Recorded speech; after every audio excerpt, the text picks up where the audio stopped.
Right, welcome back, everybody. Sorry for that abrupt ending. I had to take care of something really quick. But now we are back, and we're picking up in the library where we left off. So you guys are able to find the description of the crown in pretty good detail. Also, there is a picture in the book itself, and it talks about the history and the significance of the crown. Basically stuff that you kind of already knew, where it was basically a symbol of the like any crown, but here even more so a symbol of strength of the dwarves. And it does talk about the rune as well, and you actually do see like a slot, the characteristic slot where a gem or something like that would be adorned in. Yep. So out of transparency, if you have a check in Roll20 and you go back up to locate object, the second paragraph there, the spell can locate a specific object known to you as long as you have seen it up close within 30 feet at least once. So I don't know if that changes your mind about how to interpret the spell.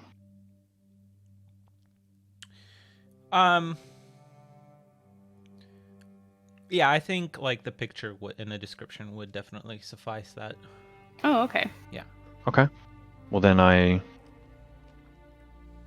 after looking at the picture, blah, blah, blah, blah, blah, I am going to cast that. I'm going to stop him and say, hey, we do not do that here. True. And I tap my nose. And Ivarin kind of like, does the head swing, let's go kind of motion. And yeah, that's something we need to do back in our rooms.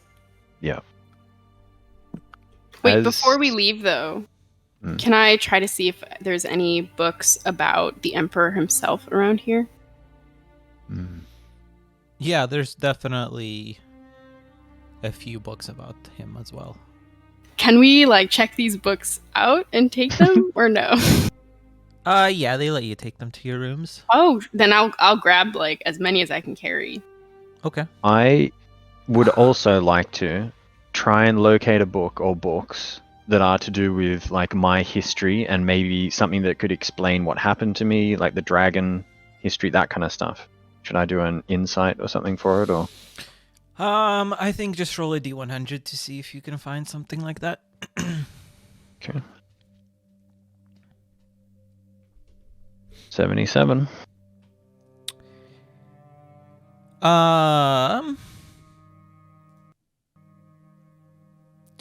Yes, you're able to find a book about true dragons.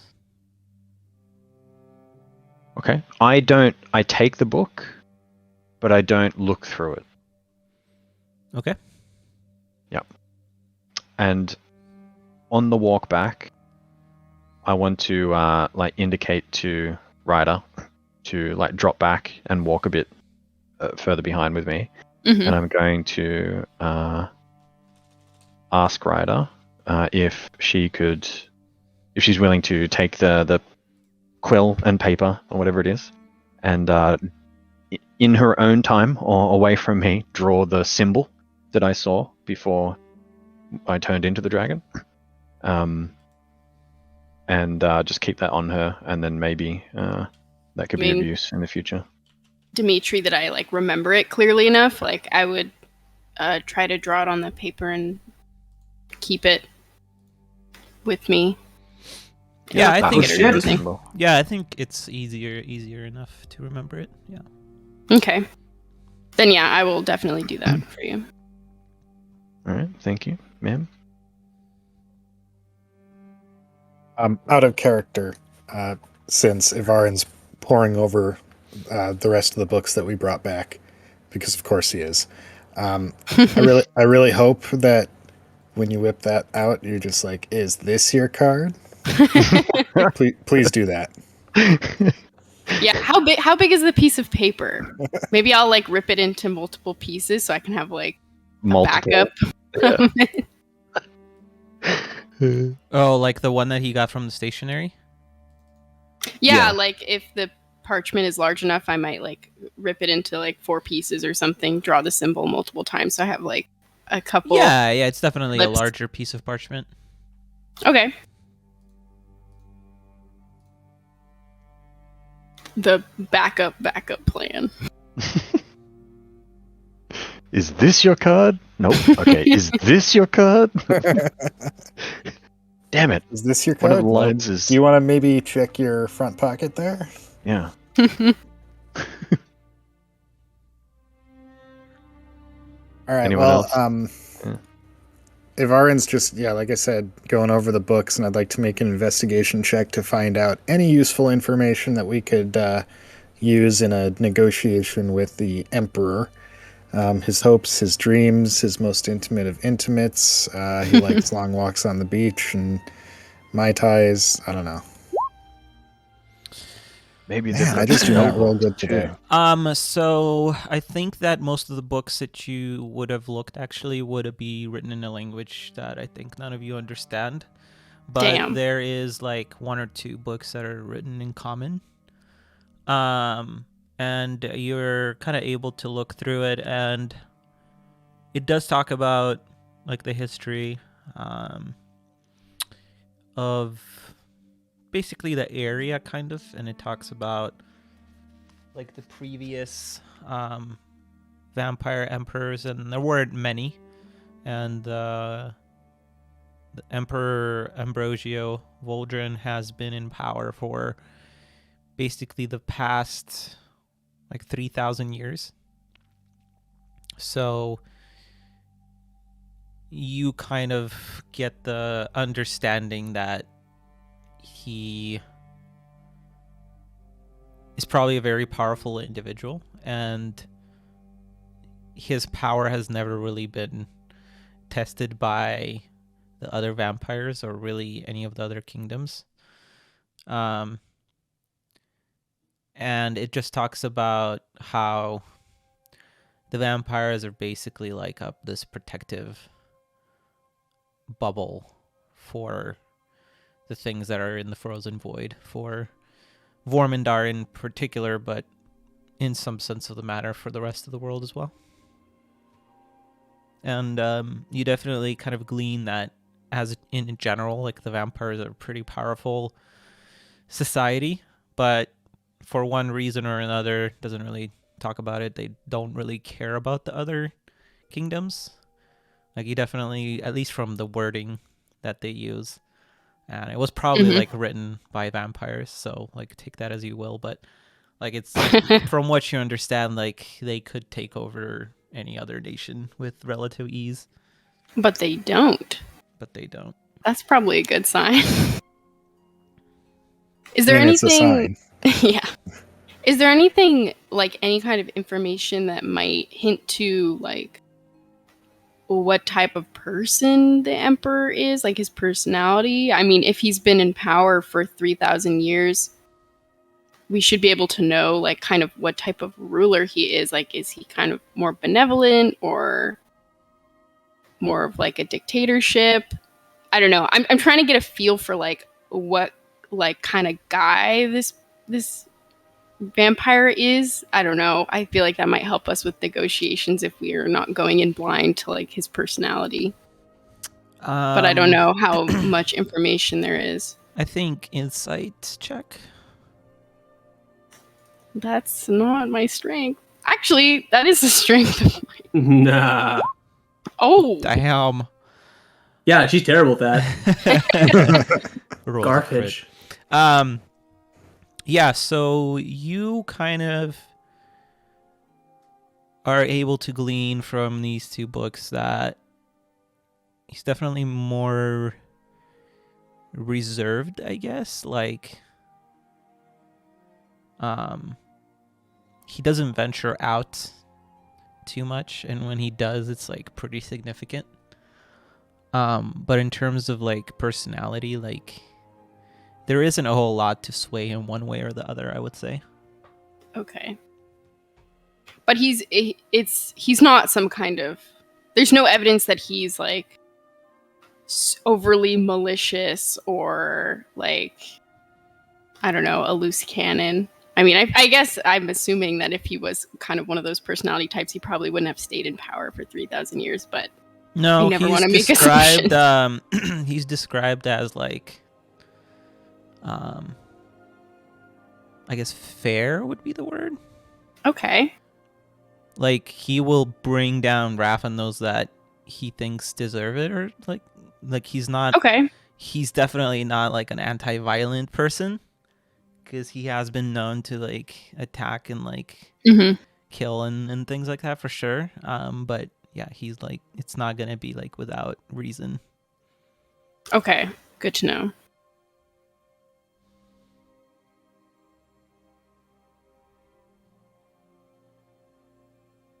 Well, that's helpful, I think. Yeah. So how long are we going to give him then before we And I'll start say being like insistent? reading all of these books takes you about a day. I'll say so. That's your day 3. Okay. So we're back in our rooms, I guess, or Yeah. one room. I'm gonna. Should I do it now? Should I do the thing? Do the thing. Do the thing. Do the thing? Okay, I do the thing. I cast locate object, and you sense the direction of the object's location as long as the object is within 1,000 feet or 333 meters of you. The meter's being very important. Yep. That's what I work on for our non-American audience. You get no ping back. Fuck. I relay that to the group. Actually, I pretend my face lights up. I'm like, oh, no, I got nothing. Do we know how large the castle itself is? It's under that bed. Well, Yvarin Behind your ear. Is this your crown? Yvarin got like a fly around, so like he got a pretty good idea, and it is fairly large. Like I said, like you've only been to like about 20% of it. Yeah. So yeah, pretty. So big it could complex. still be in the castle, just not near us, basically. Yeah, like I mean, 1,000 feet is pretty small. Yeah. I think in comparison. Yeah. Great.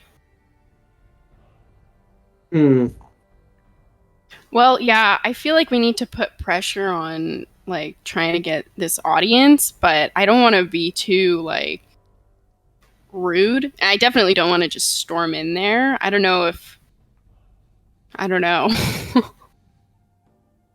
Well, I mean, I guess if we're not summoned tomorrow, then we'll just tell. Oh crap! What was his name again? Gorf? Gorf. We'll Groff. tell Gorf or Groff or whatever. We'll tell him that we really must insist, and we'll see if that works. We just must insist. I don't know. What do you think? It's a bad plan, right? Well, I don't know. Maybe we can. I don't know how effective he might be as a messenger. Maybe we can ask if there's somebody like more immediate that we might be able to speak to. And Like then the if we can lady. convince that person that it's very pressing, they might have more power to like get us an audience. I don't know. True. Maybe it's like it works on that system of like if we don't have anything Gotta have really a to offer, recommendation. yeah, like you can't just go straight to the king kind of thing. You can't go straight to the emperor. Maybe the lady. Did we get the female vampire? Her name, the one that greeted us, like with Gruff. I don't think so. I suppose we could ask. Can we actually, Nite? Can we settle this? Is it Gorf, how it's spelt, or is it Gruff? Gorth, yeah. Gorf. Oh, okay. Gorf. We're going with Gorf. So maybe we could ask Gorf to see if he can reach out or put us into contact with that other vampire, and maybe she could be our like a pathway in. Yeah, Elliot. Let's do it. I think, 'cause Mhm. I think we should need to get some clarity on like how long we would be expected to wait, so we Yeah. can figure out if we're being fucked with or not. I agree. I can undertake some of this. Can I like start walking around the castle at our nearest at our earliest opportunity? Just like I'll find the first vampire I see and just like start a conversation. Do I see it? Would they engage me in conversation? If I walked up, I was like, "Hey." So I guess this is day 4 now. I think so. Yeah.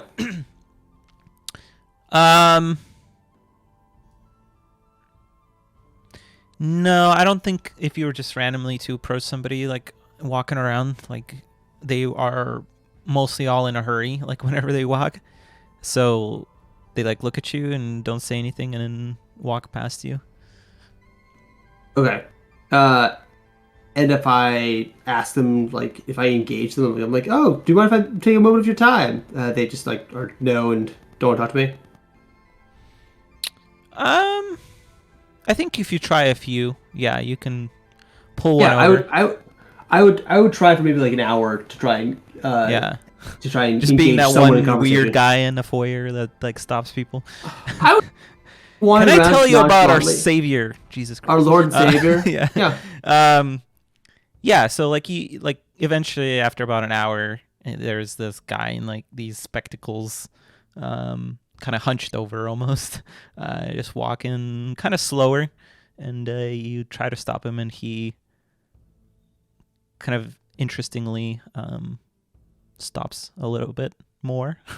Sir, thank you for taking the time to chat with me. I actually perhaps misconstrued my need to speak to you. I actually don't want to speak about my Lord and Savior.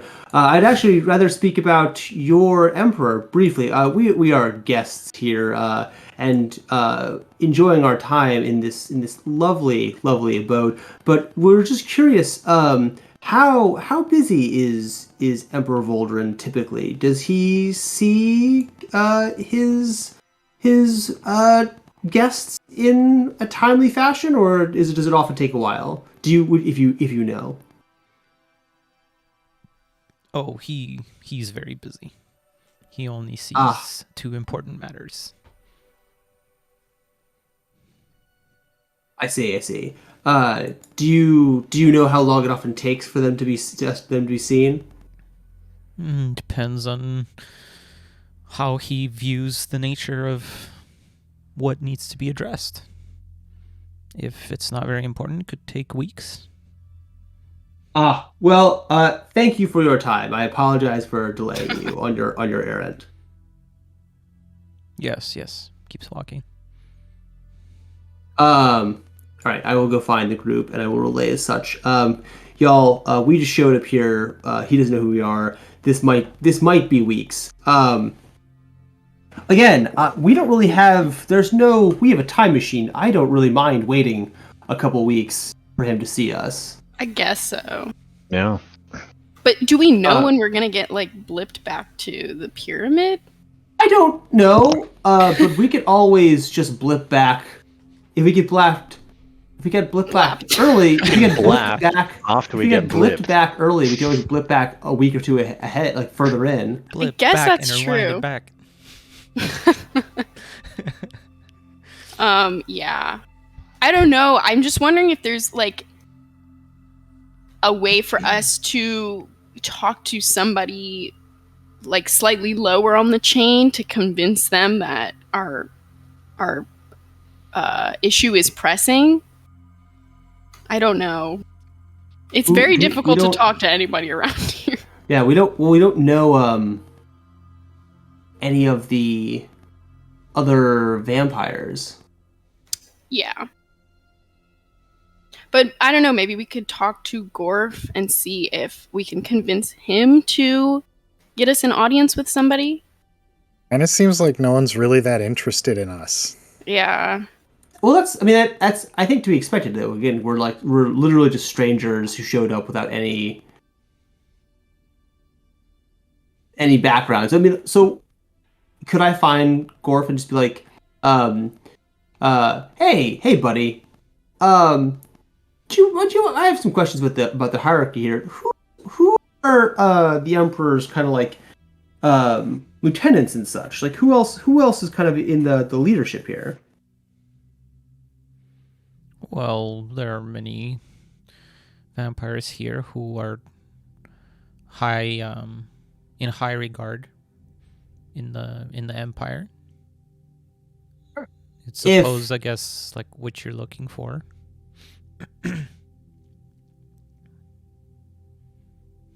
So, do you, in terms of the names though, like who would you say is like the Emperor's second or third in command?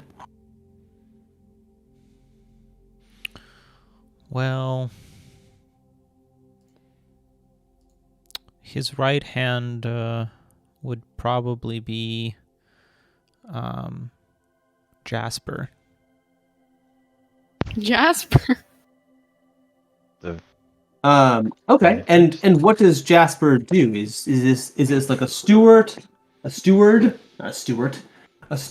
or like a general of some kind, or He's an chef? advisor. Okay. All right. And where does this person typically hang out in the castle? Most of the time, he's with the Emperor.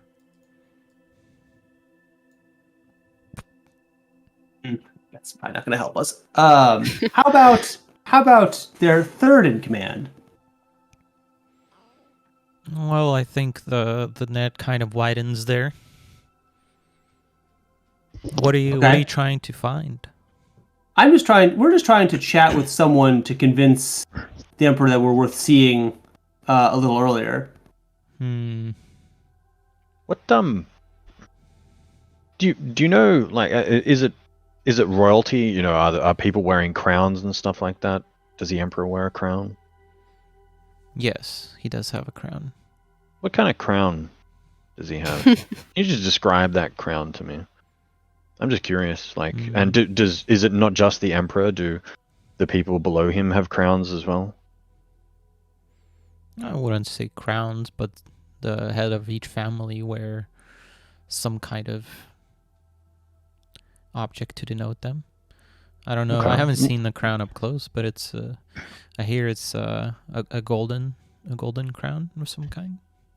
This is out of character. Is that in line with the crown that we're looking for? I mean, you're the one you're looking for is also golden, yeah. Okay. Is there some kind of check I can do to see, like, if he can describe that crown in even just a little bit of detail to give us, you know, like, is there a gem on it? Do you know the color of the gem? Things like that. No, he hasn't really seen it too well. Okay. But he says that he will check to see when you can speak to the Emperor. Okay. What about that lady that we met earlier on?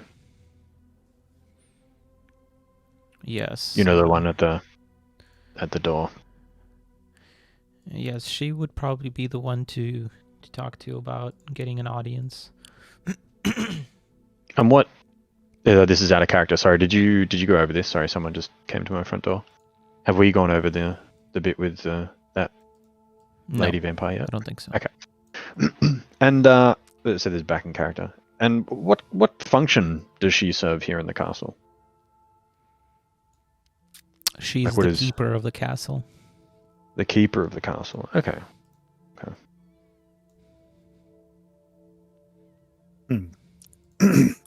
Yeah, well, I mean, maybe we sounds should like talk to she's her. someone with influence. Yep. Yeah. Do you think And, maybe we could meet with her?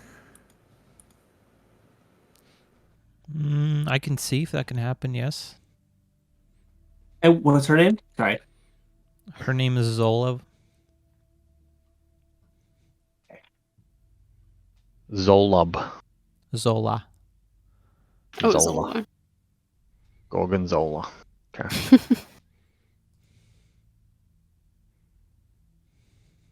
All right. Well, yeah, I don't know. If this doesn't work, then maybe we want to reconsider flying to balconies. Yes. So I think let's try and get hold of Zola, and if she's unable to arrange for a more expedited visit, let's just fly in and visit Yeah. her. Or I mean, should we just? I mean, I don't know. We're spending so much time on this. Should we just wait? Like fast forward 2 weeks? Like let's just wait a couple weeks. Again, like I'm hesitant to cause strife by flying in on the Emperor if he's really that busy. Well, let's talk to her, see what she says. Okay. Actually, Yeah. yeah, let's talk to her, and then you know what we can do? We can wait the 2 weeks, and then if it doesn't work, then we can travel back in time to this point here, Yeah. and make a ruckus. Yep. I like it. There we go. Okay. In the afternoon, Gorf returns and he says that Zola can talk to you quickly. And assuming you guys follow, he leads you down Mhm. to the courtyard, and she's at the spot you met her first time. And he bows again and says,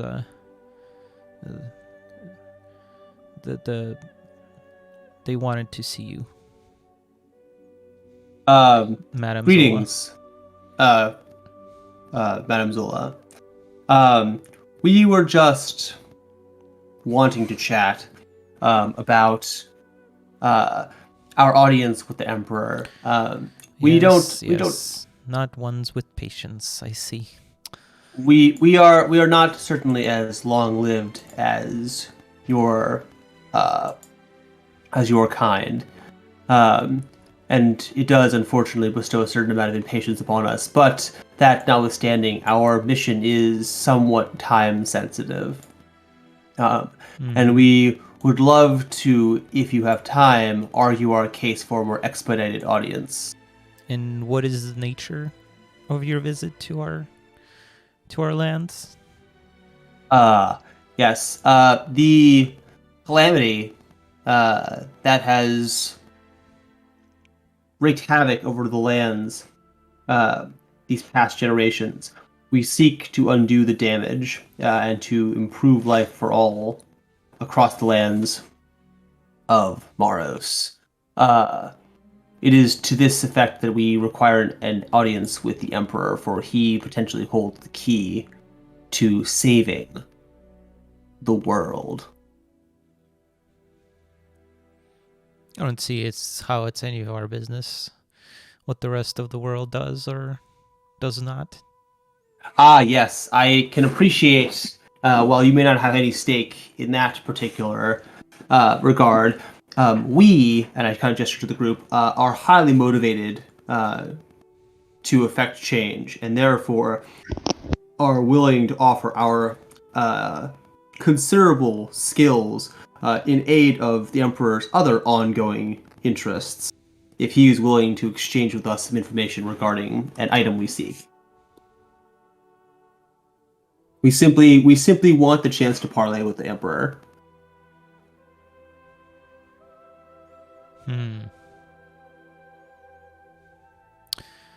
Well, there is a feast tomorrow night. I can see if he will see you then. I will give a low sweeping bow and say, Namzola, you are more than kind. We thank you for your patience and willingness to assist us in this regard. And I will move to step away, unless these guys want to talk to her. I also bow. I'll turn around and I have a kind of like a very formal face on, but as soon as I turn around to face the group, I kind of give like a big cheesy grin, like a double thumbs up, real quick, just kind of like, oh, that worked like better than I. Oh my god, it's snowing! What the hell? It's been snowing the whole time. Jesus Christ. It's kind of like I'm a little surprised, but happy that worked. I was expecting kind of more of a fight about this. She turns away from you and looks over the courtyard again with her chin high up. Okay. I will I will kind of relay to the group that we are. There's going to be a feast tomorrow.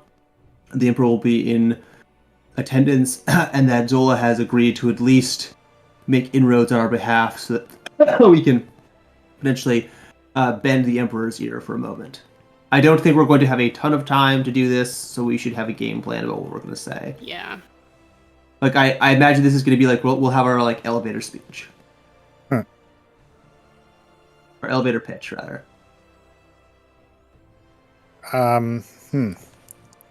Hey, Emperor, you got that thingy we need? We need that thingy, please? I don't know. I mean, we don't know anything about his motivations. We don't know what he wants and what we can potentially offer him of value to him. So what can we do to figure that out before we get ourselves into this situation?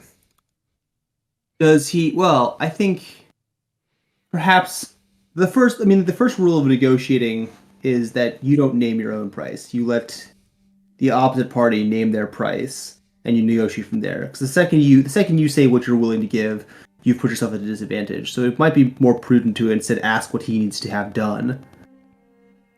Because he may be, we might say something. We may be like, oh, we can go kill your enemies, and he may just be like, I need you to pick up this like doodad from wherever, which would be simpler. And all he needs to tell us about is the crown. True. So I don't know. It seems like we should just go up to tomorrow and just be like, hello, like, we're adventurers. We are rather skilled. We are trying to undo a great calamity in our lands, and you potentially have information about it. We propose a trade. Willing to do something for you just for simple information, and see what he needs / wants done. I mean, I'd still like to go in with some idea of, what he would find valuable. Okay. I don't really know how to get the information though. Yeah, I don't know. That's kind of part of what I was looking for in like the history books, but it seems like there's not a whole lot. I mean, it said that he seems to care about like fairness and justness. So maybe we can try to spin it like it would be a just thing to do. I don't really know if he's going to go for that, though. Maybe Gorgonzola might have some ideas on what's troubling the Emperor, as of late. Maybe we can get an update on the political situation. Maybe there's something going on that he requires assistance with, or... Yeah, I don't, like, if we can offer our services or something. I have no idea, like... Well, here's an idea. Why don't we offer our services to her, to Madame Zola, and be like, hey, is there anything around the castle we can help you with? You need a cellar cleared out. You need some, wood chopped, or I don't know, whatever she needs. Maybe sword. Maybe if we can get her to trust us, then she's more likely to share information that can help us.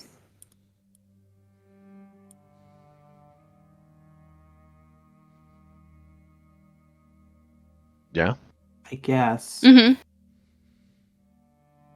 We can see if she'd go for it. Yeah, it couldn't hurt. I mean, I'm just thinking like it'll probably be the shortest route to getting definitive information seems like it would come from the Emperor. But yeah. Well, I mean, we're just waiting for the meantime, anyways, right? Yeah. All right, I'm down. I mean, it's at least an option. I think it costs us nothing to try. Right, like if she's like, I have no idea what you're talking about. I can't give you any information. Then it's like, fine, we don't do any salads. Mm-hmm. And if she does see much information, like I think it costs nothing. Yeah, I mean, we'll see what she says when she comes back, and if we feel like we need to, we'll be like, hey, can we help you? Okay. So what's this, day 4 or day 5 now? Coming into day 5? Yeah, the next day is day 5 when the feast is. Yeah. Yeah. We got the feast. All right. So we're waiting on Madame Zola then. to let us know if we're allowed to the feast, right? I think we're allowed. We're going to the feast. I think she was going to let the king know that we might be talking to him. Okay.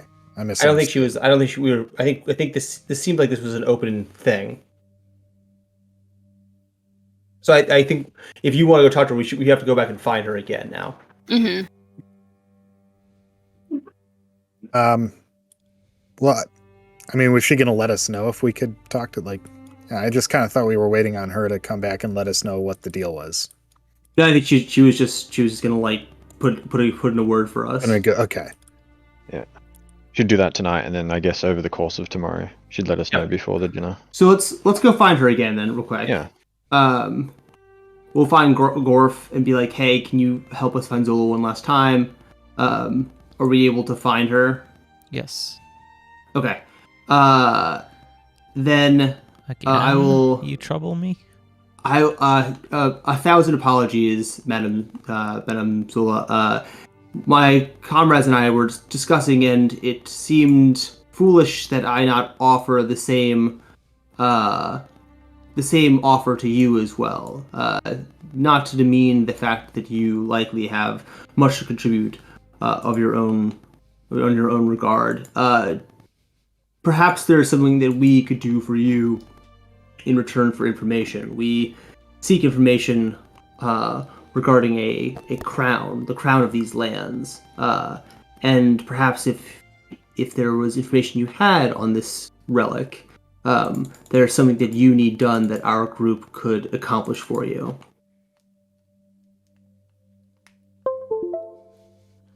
Well, I don't see how the Emperor's crown would be high valued information. The Emperor certainly wears a crown. Do you mind if I asked what it looked like?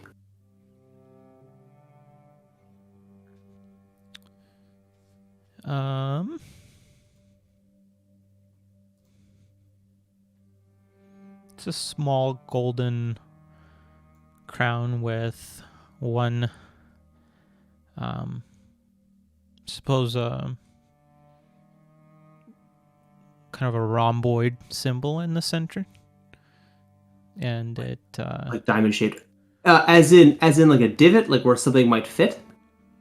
No, it's part of the golden, kind of embossed structure, and there is a glowing coming from the top. Well, that sounds promising. Okay, I don't suppose that.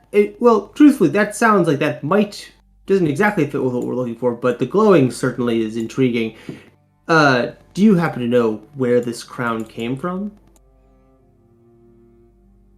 It's the property of the Emperor. Oh, no, certainly. But is this like a family heirloom? Did he find it in a cave on his adventures when he was younger? It's the heirloom of the family, the ruling family of... So he's had it for like over 3,000 years then. Yeah, basically. So it's probably not what we're looking for. Okay. All right. Well then, do any of you guys want to know, like, what else can we get out of her? Like, what else information do we need to know? Does the Emperor have a favorite type of food? Favorite type of cookie, perhaps? Oh wait, he's a vampire. Who doesn't love cookies? You're asking this to a vampire? Does he prefer like O negative or O positive? Prefers fresh. Fresh. Freshness is the most important thing, I suppose. So we'll have to flip a coin in the group. Fresh and beautiful. Oh, well then we're screwed. Yeah, there's no beauty here. I push a little bit more with the crown, but not too much. It's more just like, oh, so the crown, so it's golden and there's like a glow to the top of it, and I start incorporating what we're looking for into that description. So I think, correct me if I'm wrong, this is out of character. Is it like there's like a ruby, I think, right? Was it a red gem? Is the one that we're looking for? Was it a red gem or? I can't remember how it was described to us originally. Actually, Dimitri, could you please describe You're not what the looking crown for the looks like? gem. You're looking for the crown itself. Yep. Are we? Damn, And the Confused. crown Yeah. itself is kind of boxy and almost looks like the top of what is it called? A guard tower. Okay. Yeah. Then I start to describe that. Like, would you say that this gold crown, is a little bit more boxy in shape? No, I would say it's more elegant than that. Yeah. Okay. Hmm. Have you seen any crowns that look more boxy than not? Just laying around. Yeah, like in your experience, over the No, years. none of the vampire families have a crown like that. What would where would a crown like that originate from? I mean, That style of crown, would you say? the dwarves are kind of prefer the boxy design. Yeah. Okay. Yeah, that makes sense. Where are do you know are there any dwarves left? Where are these dwarves? I can't imagine there's Nowadays. very many left. Mm. They perished alongside your kind, I presume. Yeah. Okay.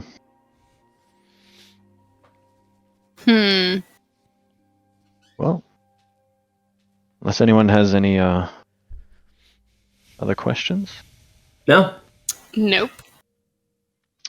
Well, thank you again for your time, Madame Zola. It's always a pleasure. I give her a little Riley smile. Yes, yes. Let's not make the third time the charm, please. Brutal. Right. So I have nothing else I want to do. I would be down to skip ahead to the day of the feast. Yeah. Get to schmoozing.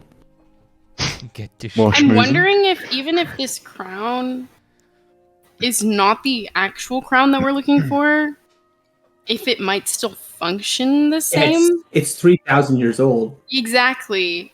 The only problem is that we do have to convince him to let us at least borrow it. Which I think seems unlikely. Right. Mm. But maybe I don't know. We should just wait and see if we can talk to him. All right, Like, let's do hey, this. dude, Then. we're time travelers. If we lose it, we'll just go back in time and get you another one. Right.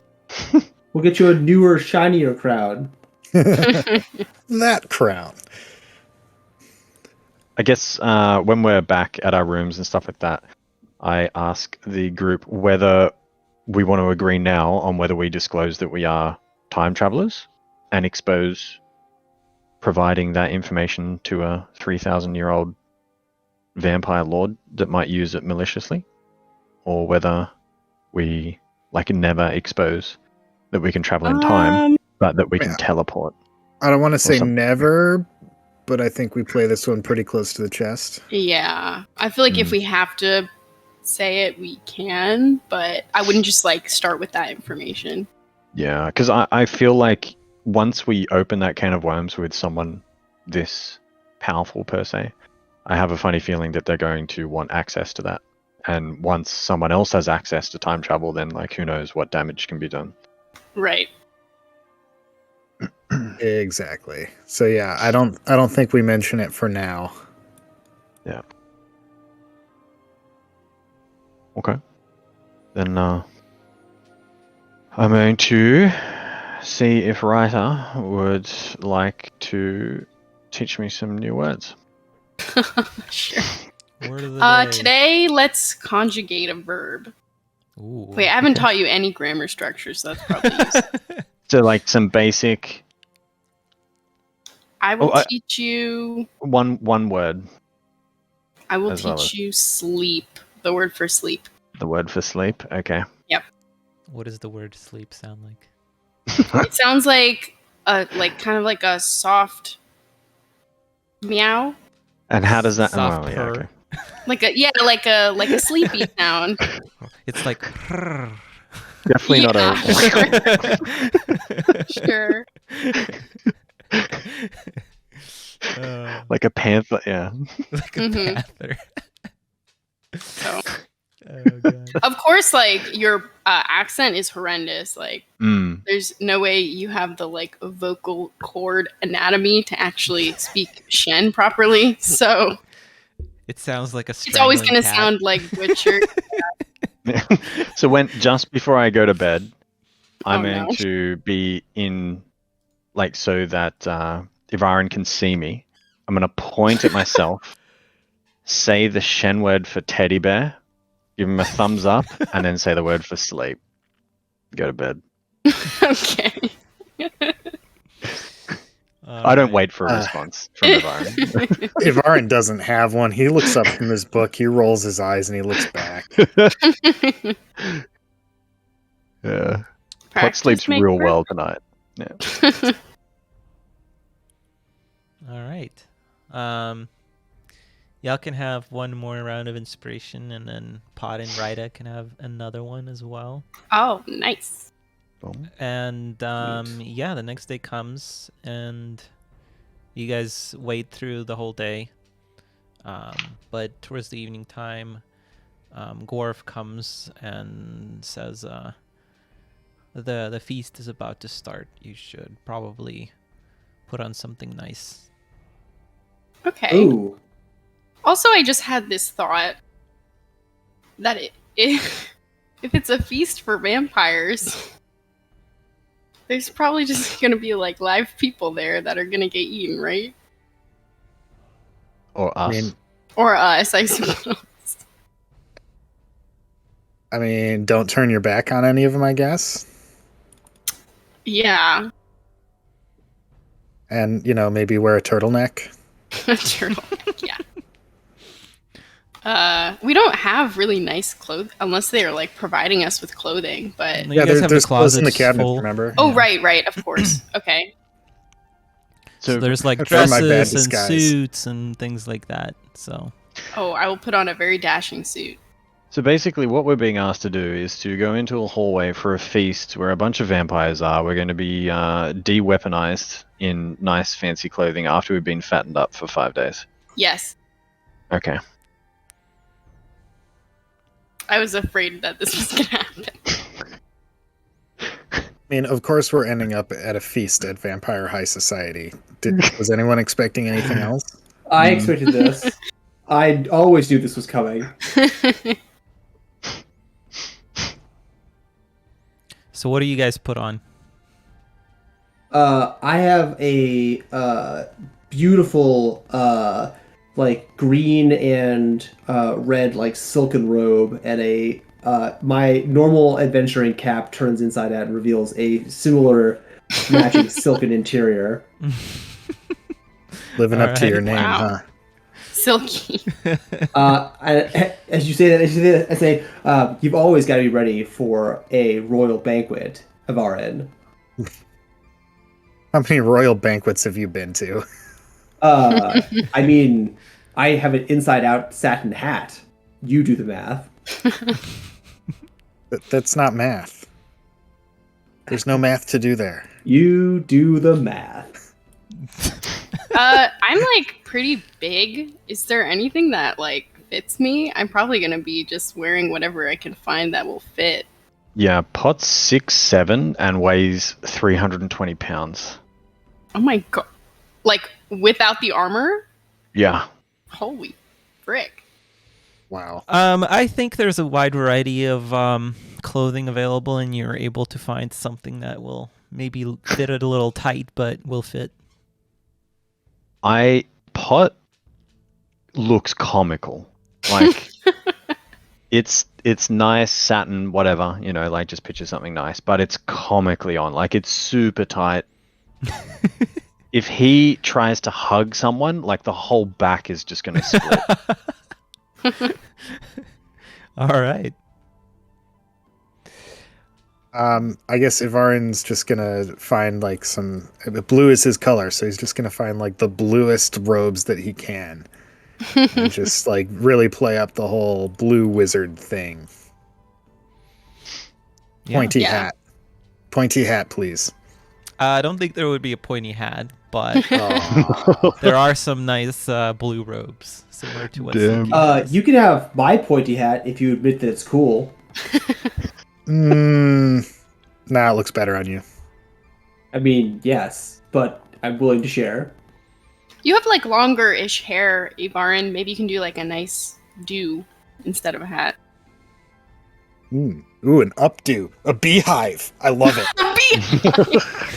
Yeah. Yeah. Nope, that's canon now. Oh my god. That's canon now. That is Avarin's ballroom look. If I can find like anything red that will fit me, I'll just go with that. All right. Is there any chance we can't have any weapons or anything on us, can we? It's just... Yeah, I think most of your gear will have to be left in the room or wherever. Okay. I'm going to bring my card set with me. Okay. And my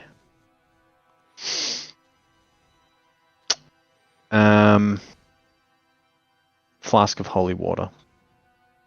Okay. Just tucked in a pocket somewhere. Yeah, just sip on that all evening. You'll be fine. Yeah, they'll fucking drink my blood. Drink my blood, it'll burn you. Anyway.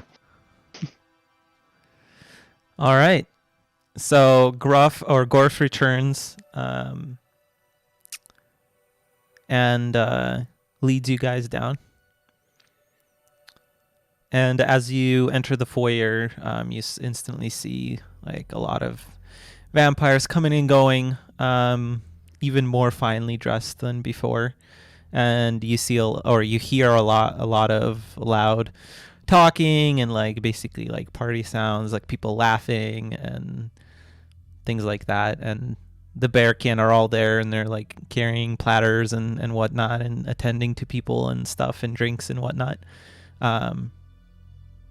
And as you enter, so he leads you off to the right instead of going left out of the palace this time. He leads you to the right behind doors where you see basically the throne room is set up there, but it's been kind of converted into this grand dining hall with a, well, I guess you guys have never seen it, but there's like multiple tables in there now. And people are sitting, people are standing around, dancing. Like you see a bunch of what appear to be drunk vampires. But the first thing that catches your eye as you enter is above the center grand table. There appears to be a body of a human woman dangling from the ceiling upside down by her ankles with this snow, like whiter than snow dress that you've seen outside, and just dangling there from the ceiling lifeless with like a pair of bite marks on her neck and her arms hanging down, at which slowly blood pours into these like big chalices, and intermittently like one of the vampires would like walk over and dip their empty glass into it and begin drinking from it. Lovely. And Nice. Yep. I feel very safe here. Yeah, this I feel like is not. It's unfortunate, but also I don't know what we would have expected otherwise. This is fine. Hey, and I mean, there's just one woman. yeah, there's only one. It's an aperitif. And there's no like other food. There's some wine and things like that. You actually do see probably some grapes and whatnot. Grapes. And you Are we see, the only non-vampires? yeah, pretty much apart from the Bearkin, yeah. Okay. And you see like people or vampires dancing and like laughing, and then there's like a couple making out in the corner, and basically a lot of noise. And Nice. Gorf, he leads you to Zola, who's standing like kind of away from it all, just looking over everything. Oh, well, the Emperor is not here yet, so you're gonna have to wait. No problem. All right. Well, shall we mingle? Yeah, we can enjoy the party. I haven't decided if Ivarin's a good dancer or not. No, you know what? Character decision. You look Ivarin over. cannot dance. He tries. He tries really hard, but he just trips over himself all the time. Would you allow, just for amazingness, for Silky to like sashay by, already holding the arms of like some other vampire in like a waltz, and just be like, "What's the matter, Varin?" And then just like kind of like waltzes out of the frame again. How would you have gotten absolutely. this said vampire? You gotta have some kind of lead up. I would, if you would allow, I would find a appropriately age matched vampire man or woman, whoever looked like they would be interested in a nice friendly dance, and then approach them and say, "Dear," well, do I know if they're male or female first? Sure, you can find a female vampire. All right, I say, dear madam, I do not mean to intrude, but I am Silky Johnson, Archmage extraordinaire. And I have come far from my home. Wait, hold on. I can do this differently. I will say, behold, it is I, Silky Johnson, Archmage extraordinaire. Behold, it is I. Flown far from my homelands of Maros. I come in search of honor and glory, and perhaps, if you are willing, a dance with someone fair. And I will do a low, sweeping leg. Pot walks behind him, sips the wine, burps, and slaps him on the butt. And then walks off.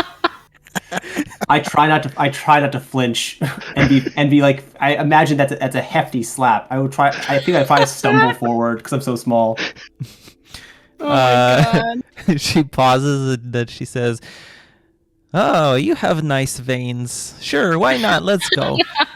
And she takes your hand and leads you to the dance floor. So as you're passing Ivarin, it is she who's leading you, not the other way around. That is totally fine. I'll be like, "Come on, Ivarin, get in the spirit, bud." And meanwhile, Ivarin is dancing on his own, and he looks like Elaine from Seinfeld. Like hands down. Like. By the way, the whatsoever. music is like a harp and a violin. Oh, So great.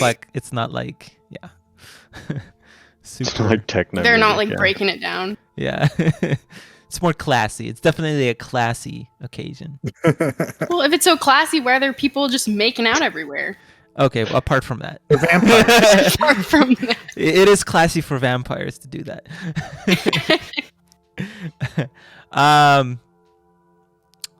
Yeah. Anything else you guys like to do? As Silky Weather is dancing with some random vampire. I will probably sulk around, nibble on some grapes, Okay. survey the room. I don't think Ryda's much of a dancer either. Okay. What's Gorgonzola doing? Zola's just standing there off to the side, just looking over, observing the gathering, and Gorf left. Okay. I No, like Gorf, come back. yeah, wanted to dance with Gorf. I like Pot doesn't like when I say Pot like takes a sip of the wine, if there is wine, I'm just presuming there's like wine around for us. Not really drinking, like doesn't intend to drink. Maybe put the wine to the lips and then like not swallow it or anything. Doesn't want to get drunk. Pot's gonna go to Zola and very like longer steps as he's walking up to her. The stride gets longer. And he just goes, "Hey." Hey. Hello. That's literally it. That's literally it. She says, she briefly looks at you and then hello, and looks back towards the floor. Do these feasts? How often do these feasts happen? Nowadays maybe once a week. Once a week. Okay. Did Wow. they used to That's happen pretty frequent. less or more? You say nowadays. Definitely more before. Okay. Is that like supply issue? And Yeah. plot indicates towards the lady hung up. Yeah. Okay. And do these people, like indicating to the lady that's held up, are these people, like willingly here, or are these sort of captured out in the wild? Would you want to be hanging upside down with your veins slit? I mean, some people. I mean, me personally, no, but some people are into some freaky stuff, I mean, that's true, but I highly doubt that's the case. Okay, all right. How much who prepares these feasts? Is it yourself, or is there a head of feasts? I mean, there's a proper team for it, I suppose. Okay. All right. Well, I'm gonna go return to my friends. It's always a pleasure, Madam Zola. Mhm. You have a great evening. And I just walk back to the friends, and I relay that information to everyone who is present, which would mean Silky Johnson does not do this. Yeah, I imagine they probably have like a person who scouts for the victim. The victime, yeah. And I don't know if there's like a pillar next to me, but that GIF that I put in the Discord, that is exactly what Pot does to like a pillar. Like he's just for the people that Very can't see it. suave. Yeah, like resting his arm up against the pillar or whatever, but then it like slips off, and then he goes to put it back up again and tries to play it off as if it's really cool. Like he's just super awkward, buff dude. Yeah, Very Thor-like. very Thor-like. Like, and if there's any vampires that sort of look over towards me, I give them like a nice little smile. Okay. Yeah. All right. So as you guys are enjoying or just hanging around, Silky continues dancing with the very, very drunk vampire. He's drunk? Yeah. At one point, she like licks the side of your neck. Oh, damn. Yeah. She did say she liked your veins. And keeps talking about how engorged your veins are. Oh. Roll Dude, watch D100 out. for vein size. And I'll say as the song finishes, I will say, Madam, it has truly been an experience of a lifetime making your acquaintance, and if I may say so, you are more skilled a dancer than the great. Oh God, I should have thought of a name. Benzel Bullshit check. Washington. Bro, Denzel Washington. of our own homelands. Truly a delight both to the eye and to the senses. Am I rolling something? What are you trying to do? I don't know. I'm just trying to be like, I don't know. I'm trying to ham it up. There we go. I'm just being very dramatic, as one does. Okay. She laughs and says, you're pretty good yourself. For a tiny thing. And I will do a little finger and I'll say, of course I am. And at that, I must away. And I will give a bow. One song is all I get? Oh. Ooh. Ooh. Well, perhaps I can find you at the end of the evening. Unfortunately, I am here on business with friends and must not leave them alone too long. You see, I have business to take care of with the Emperor. Okay, well, you keep hydrated.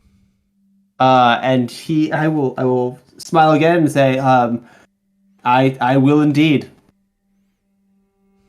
Okay. I think she likes me for me. So I will go find the Greek at the ice. All right. You find Pot awkwardly standing off to the side, creeping over some vampires.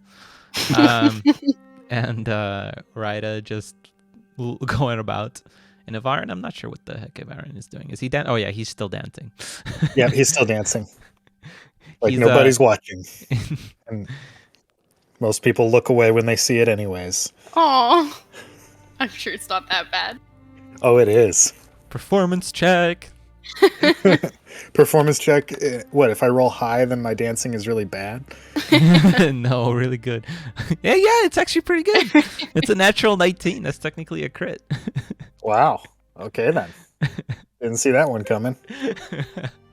He's killing It's it. like, to everybody else, it looks horrible, but it's actually like a very like small, local, like traditional dance from wherever you're from.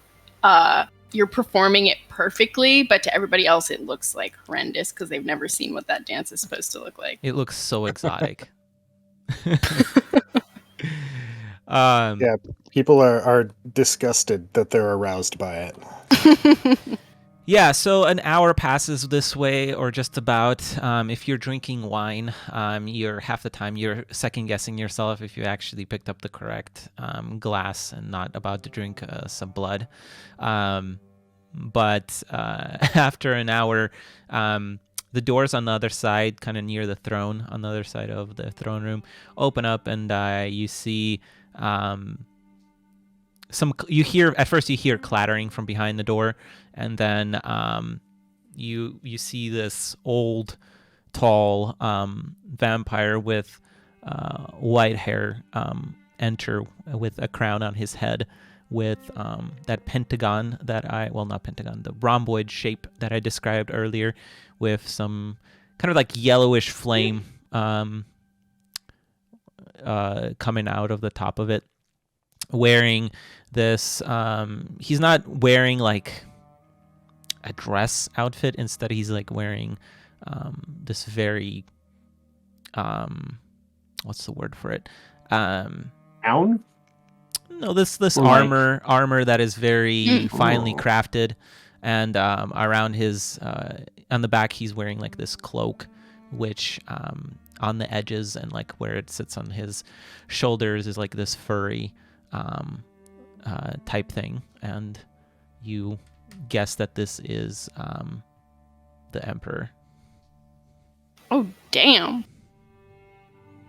Nice. All right, I'll go up to him and I'll say, yo. No, I'm just kidding. What up, dog? He is surrounded by like what you presume to be advisors who are like more finely dressed, for sure, more to the occasion.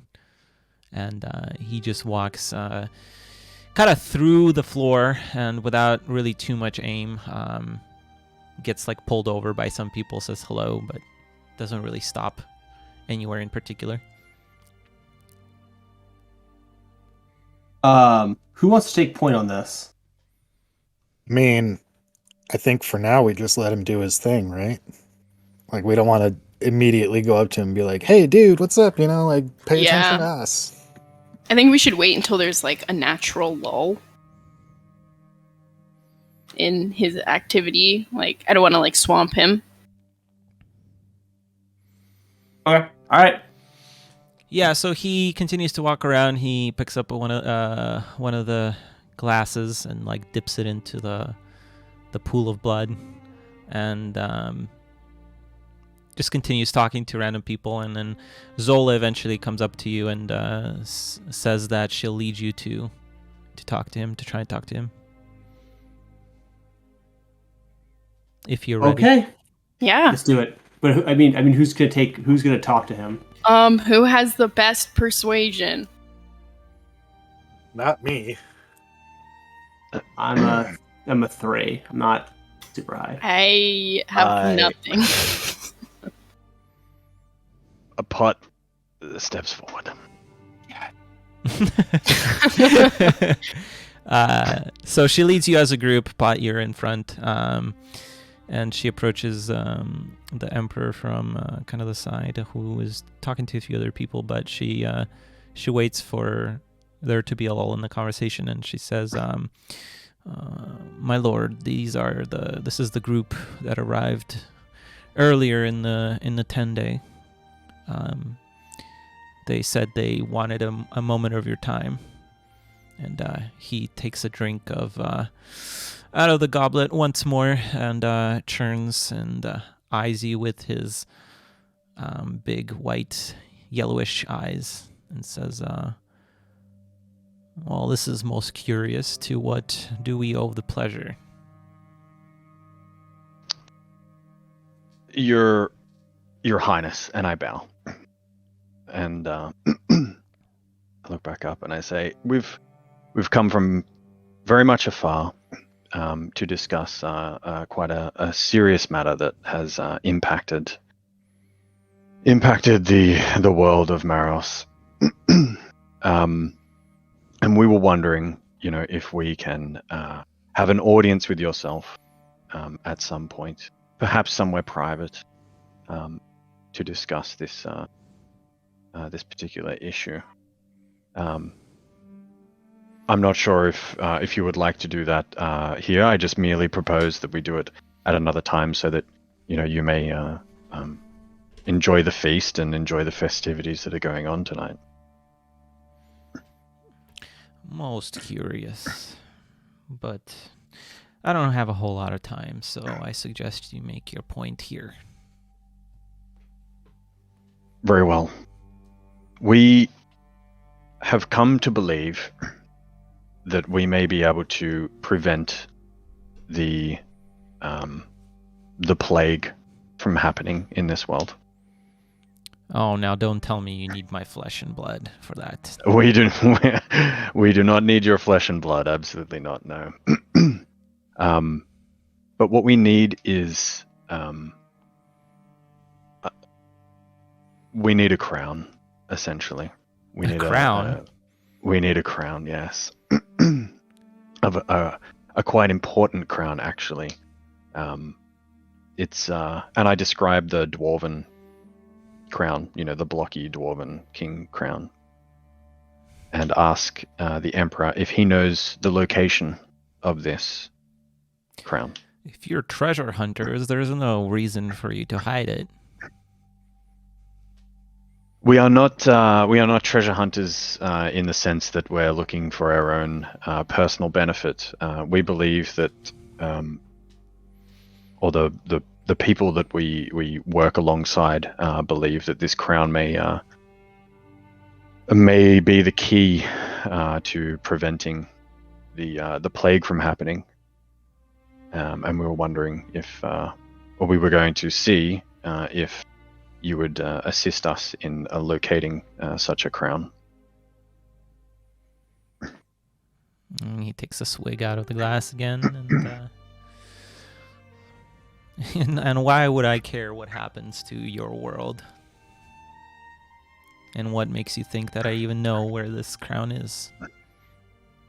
We are not sure if you know where the crown is. We've come to you for someone who's lived a very long time, and we suspect you are very knowledgeable of this world. The value that we see for you is more food, and I indicate to the lady that's been strung up. That's actually a really good point. Shit. Yeah, if their feasts have become much less frequent. He twirls the glass in his fingers and thinking, staring at you, piercing you with his blank gaze, and says, I know where your crown is. Oh, we knew it! We knew it! Yay. We knew you Does your knew! You character slick actually hands. do that? Also, I told all of you that he would know. I told you all. All right, sorry. I think I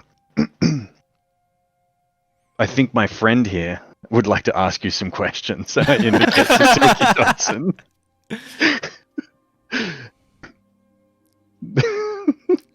He The picks silver the goose. glass up again and drinks I'm out just of it. shaking my head no, like, I don't want to. Fuck no. You were, Show off your veins. Yeah. Your Come on, show a engorged little veins, skin. man. I mean, Pot So- was doing really well. I think he should continue. Doesn't So- look like you are prepared. Prepared Air for the acquisition of this crown. My time is very, very precious, so I suggest you hurry up. Would you be willing to assist us or let us know where this assist us in gaining, or letting us know the location of this crown, so that we may go and get it? If you do the something for me exchange. in return. And what is this task that you would have of us? Well, as it would seem, both would have a common destination for you.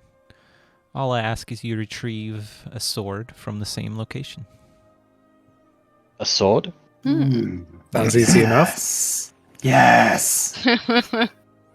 Very well. What does this sword look like? So that, Well, it looks exactly like that, and he points towards the throne, in the middle of which, kind of engraved or ingrained into the back seat, you see this long, wavy sword, which faintly looks almost like a crystal in the blade, but it glows faintly in this crimson light. Very well. And where is this location? And I guess any other information about it? What would be guarding, or what would be in possession of this sword, so that we may return it back to you, which I can see would be the rightful owner over there. Well, first we must agree to our arrangement, and then I will give you the details of where you're going. Very well. I mean, We yeah, should do- we've gone this yeah. far. Yes, I'm Very sure well. there's going to be This is some fine literally print, exactly but what we wanted. So as this is going on, very well, and I turn around and I like indicate to the group, like, are we? Is this what I'm we're giving doing? you double thumbs up for sure. yes, yeah. Varn nods. Let's agree. This is. All right, this is I turn around and I extend my hand. He looks at it and Oh boy, this is gonna be some blood oath shit. he says, "You should know before you shake that by making this agreement, you are making a promise to me, and as you can probably interpret, I am not one you want to double cross." We have no intention on double crossing you. If we can retrieve this sword for you, then which is in line with us getting the crown, then we are not a devious folk. This is mutually beneficial for everyone involved. Yeah. He outstretches his hand and takes your hand and shakes it and keeps his grasp around your hand and says, looking deep into your eyes, "If you do not honor your part of the agreement, I will personally come after you and your friends, wherever you are." I look him straight in the eye And he says, and nod.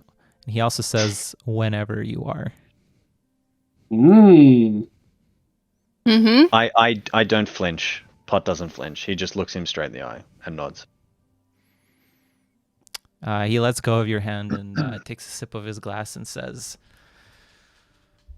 "The crown and the sword you are looking for is in the Grotto of the Forgotten with the last king of the dwarves. It is here in the Iron Mountains." Okay.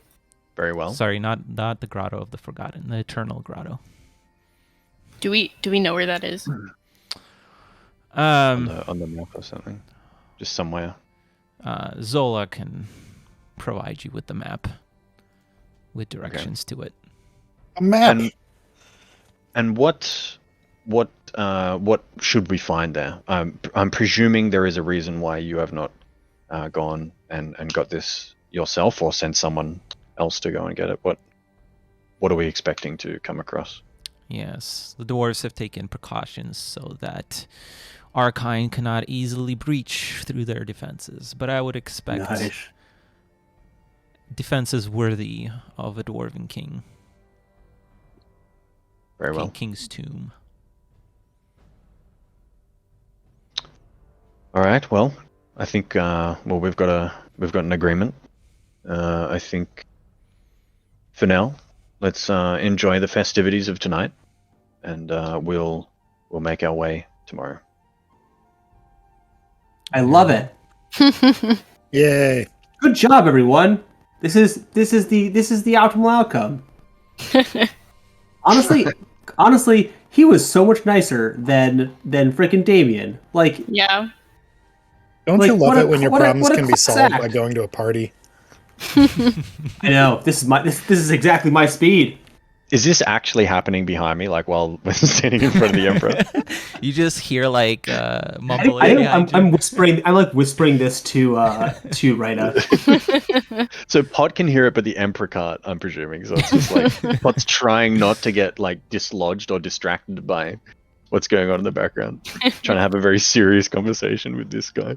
I'm like trying to shush him And unsuccessfully. the emperor goes back to talking to who he was talking to.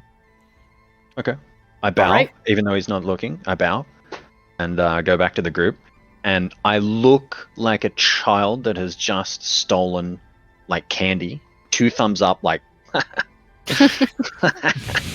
And I walk back to the pole that I was leaning on. Just take a back at the perch. Yeah. All right. Just awkwardly shifting his arms. Yeah. Still trying to like get the glance. Like, I feel like there's more eyes on Pot now that he's had a personal audience with the emperor. So there's a few more people looking at me, I would presume, and then I'm just kind of giving them like a I know, yeah, I know. Like, he feels a little bit like a celebrity, even though he's probably not. I want to pat on the bed, be like, you did a good job, man. Like that was really good. I know sometimes we worry that you say weird stuff, but that was fine. Thank you, little friend. It's a good inspiration pod. Well deserved. Yeah, that went as well as it could have. I didn't even have to roll. All I want right. to go find that vampire and have another dance. She's like dancing by herself, heck yeah. even drunker than before, and she like sees you and like slumps over you almost, which is funny because she's like taller than you. You're tall. Yeah. And I was like, guys, this is well. You didn't even learn her name. You didn't offer her name. He says this as you look over, and she's like biting his ear. Ivarin goes, dude, you've got a little, and kind of like brushes his own ear in that sort of like, oh, you've got something on your face kind of gesture. I like twitch my ear out of her mouth, but like I'm still kind of like standing by her, just kind of like they're so friendly here. Yes, they are. Wonder why. Maybe they're just very kind people. I just this is the kind of our when you run in royal courts, this is the kind of people you come across. Just real salt of the earth individuals who really just want to get to know new people and have new experiences. Isn't that right, my friend? Ivarin is cracking up. He finds this hilarious. So you're gonna go off and dance with the. I'm looking for dance. Nibbler? She seems nice enough. Yeah. All right, Pot indicates to Ryder and Ivarin if they want to go like a joint dance just out. I don't know, the party. Sure.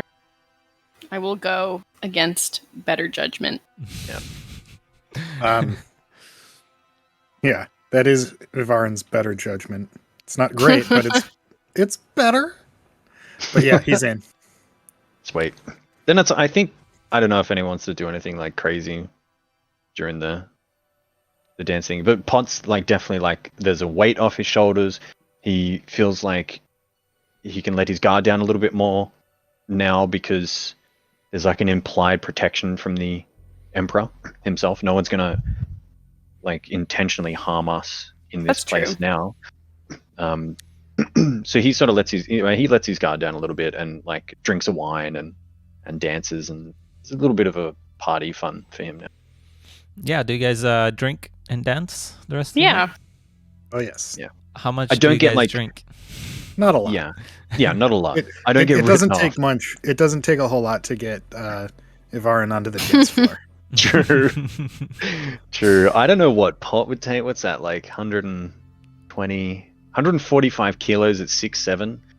I'm Pot probably is safe hefty. on like 5 wines, and I'm probably still sober. And 5 wines. I don't know if dragons like metabolize alcohol well as well. I don't know. Oh yeah, Just- they probably metabolize it better. yeah. So Yeah. then Pot has like 4 or 5 wines. Clearly isn't feeling it at all, but pretends that he's Mhm. feeling. Silky? Yeah, Ryder would loosen up a little bit. She'd probably have a cup of wine or two.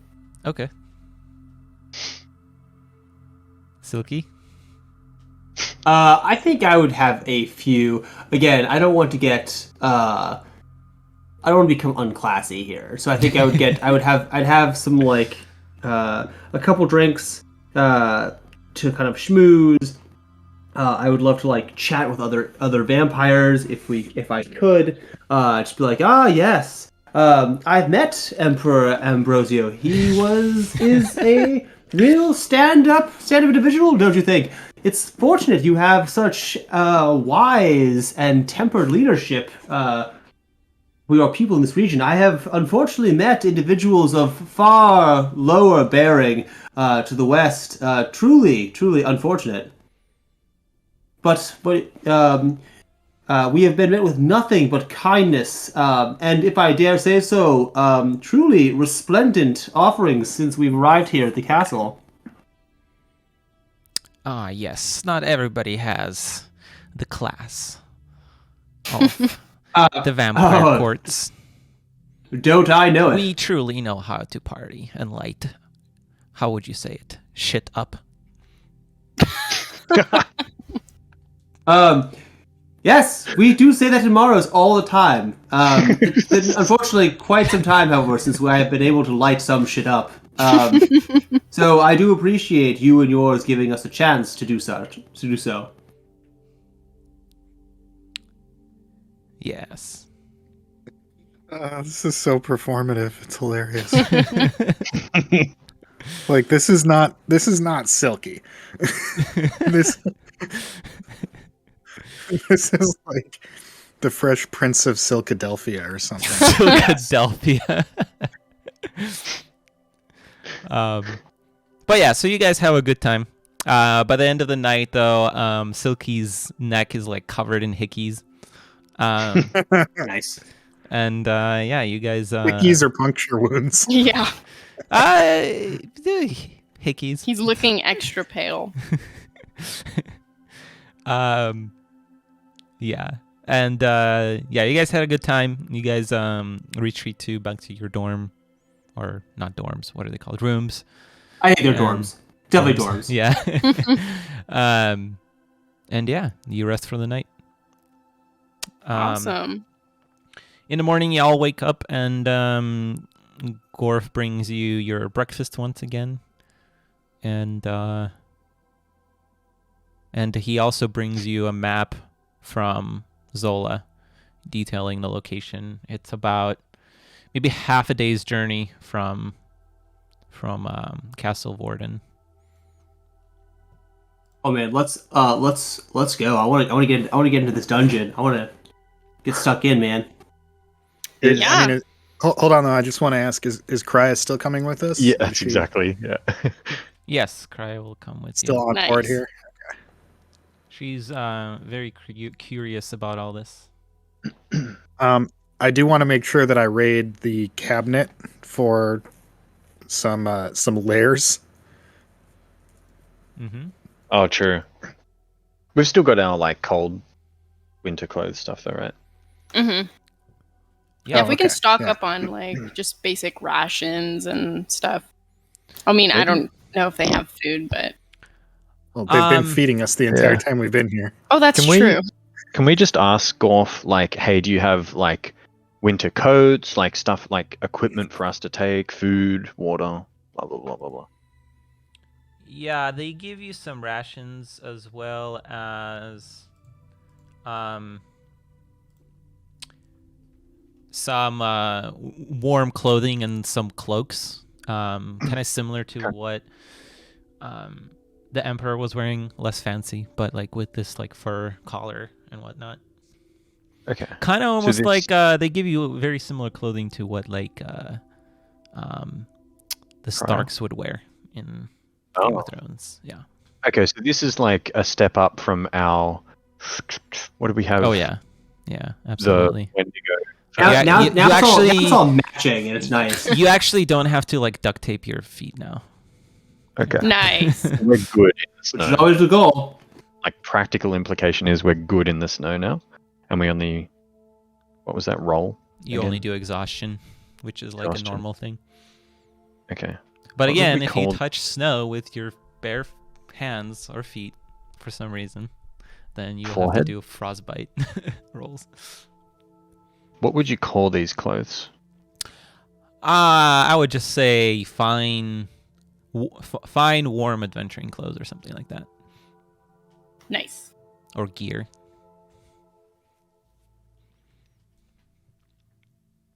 Sweet. Done. All right. Oh man, I want to get to this dungeon so badly. I can taste it. So you guys set out on your way to the grotto. Oh hell Yeah. yeah! Back out into the wilderness, just like usual. Let's grotto it up, baby. All right, and Krya doesn't take the warm clothes, so she just continues with her normal gear. And the five of you, still not joined by Delmar, continue Oh on yeah, on your way. we forgot about him. That's fine. So the day is pretty much similar. Very overcast, winds blowing, snow, but not like the blizzard that you've encountered earlier. And you're able to make pretty good way towards your destination, the Eternal Grotto, how it's called. And the road there takes you higher and higher into the mountains. You're already kind of high, but this takes you... Well, maybe not necessarily higher, but it takes you into the area that's kind of more, not, well, hazardous as well, but more like difficult to traverse as you go through cliffs and have to climb a rock or two. But eventually, towards the end of it, you find another path that starts to narrow and narrow more, eventually coming or leading you to a cliffside and a set of stairs, stone stairs to this kind of pillared podium almost, and it looks like this. Oh, Ooh. so cool. Yeah, and in front of you, you see this massive, what you don't presume to be part of the mountain is definitely some kind of construct. Out of which you do see like this glow almost, just like you see in the picture. I am uncontrollably rubbing my hands together like I want to get in there so badly. So on top of this podium or this rock, you don't see any apparent entrance or anything like that. But on top of it, you see covered in snow, standing 5 stones. They appear to be very high, very roughed up at first, but once you approach them, you see that there's intricate details carved into each one. Every one of them have some kind of images, and they all depict some kind of dwarven experience. In fact, they cover a wide range of conceivable acts and experiences that can be depicted on each stone. So you see dwarves toiling in mines, like baking bread, waging war, and so forth. A dragon breathing fire onto a cowering crowd. A king overlooking his subjects while an assassin creeps from behind. A pauper begging for coins while academics and alchemists debate and experiment in laboratories. So every scene is pretty much depicted in very minute detail. And each stone appears to be identical except for one facet. Each is inscribed with dwarven runes facing away from the circle of stones. And each inscription is written in Dwarvish. So I'm going to post all of this in Discord. Oh boy. Does someone speak Dwarvish? Yes. I thank do God. not. Oh, thank goodness. I was like, holy shit, this is gonna be bad. Oh, hell yes! Oh, it's riddles, It's baby! time for riddles. So each one of those 5 stones has one of those 5 paragraphs at the end. Oh my god, oh my top. god, oh my god, oh my god, oh my god, I love this shit so much. So the first one, I'm just going to read it for the audience as well, and as you guys read through it. So, struck from the rock and the metal she wrought, she breathes life into ruined blade. By hosts and bandits alike, she's greeted with open palms, though none dare embrace her. Who is she? The second stone says, she clamors, shod in boots of iron, and on paths of iron only does she tread. She cares nothing for the blazing sun before her, nor for the heat of the road neath her feet, for she knows she never need fear their fire, and so thus continue her resounding footsteps. Who is she? The third stone says, who is he that is battered but never bowed? Who takes wave upon wave of blades and hammers against his crown and yet is never moved? Who thought the heat of the sun beats on his brow, never breaks sweat? The fourth stone says, with arms wide spread he blows forth breathless breeze. Every breeze he blows, his lower hearth doth pulse with heat. Who is he? And the last stone says, the first she breathes, and she is the son of the second and the third. She is the lover of the fourth. Who is she? Is that misspelled sun? S-U-N versus S-O-N? It might be. Or it might just be a Nope. play on Nope, words. it's sun. She is the sun. Okay. Okay, so the first one is, It I sounds think, like fire. Probably. I host. She's greeted with open palms. Oh yeah, like a campfire. Circling rock in the middle, she wrought. She breathed. Yeah, this feels like this is all talking about like a forge or an anvil, because like. Well, this is dwarvishly themed, Yeah. right? Are these riddles connected to any of the pictures at all?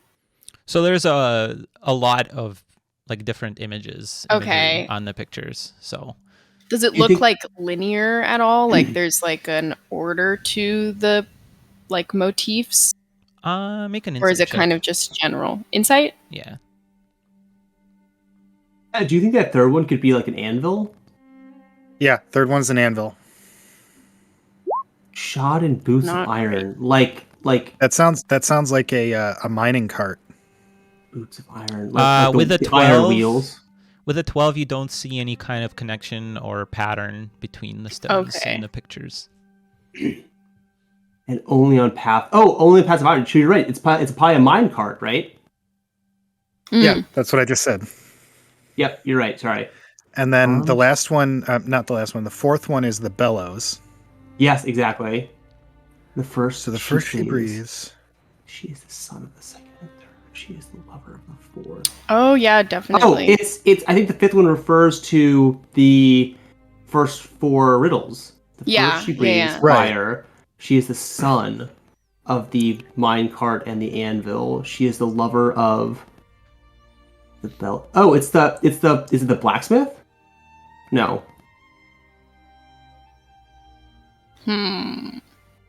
She breathes. She breathes fire. She is the son. Son. The son of the. Wait a minute. Hold on. Son. Hold on. No. I'm I don't getting think something here. She Okay. cares nothing for the blazing sun before her. Okay. No, and thus continue her resounding footsteps. I think that's the hammer. Clamors, Either that on. or it's the piece of iron that's being the path worked. of iron makes it sound like rails. Well, shod in boots of iron. Okay, so the piece that's being worked, shod in boots of iron, it's being held by iron tongs. On paths of iron does she tread on top of the anvil.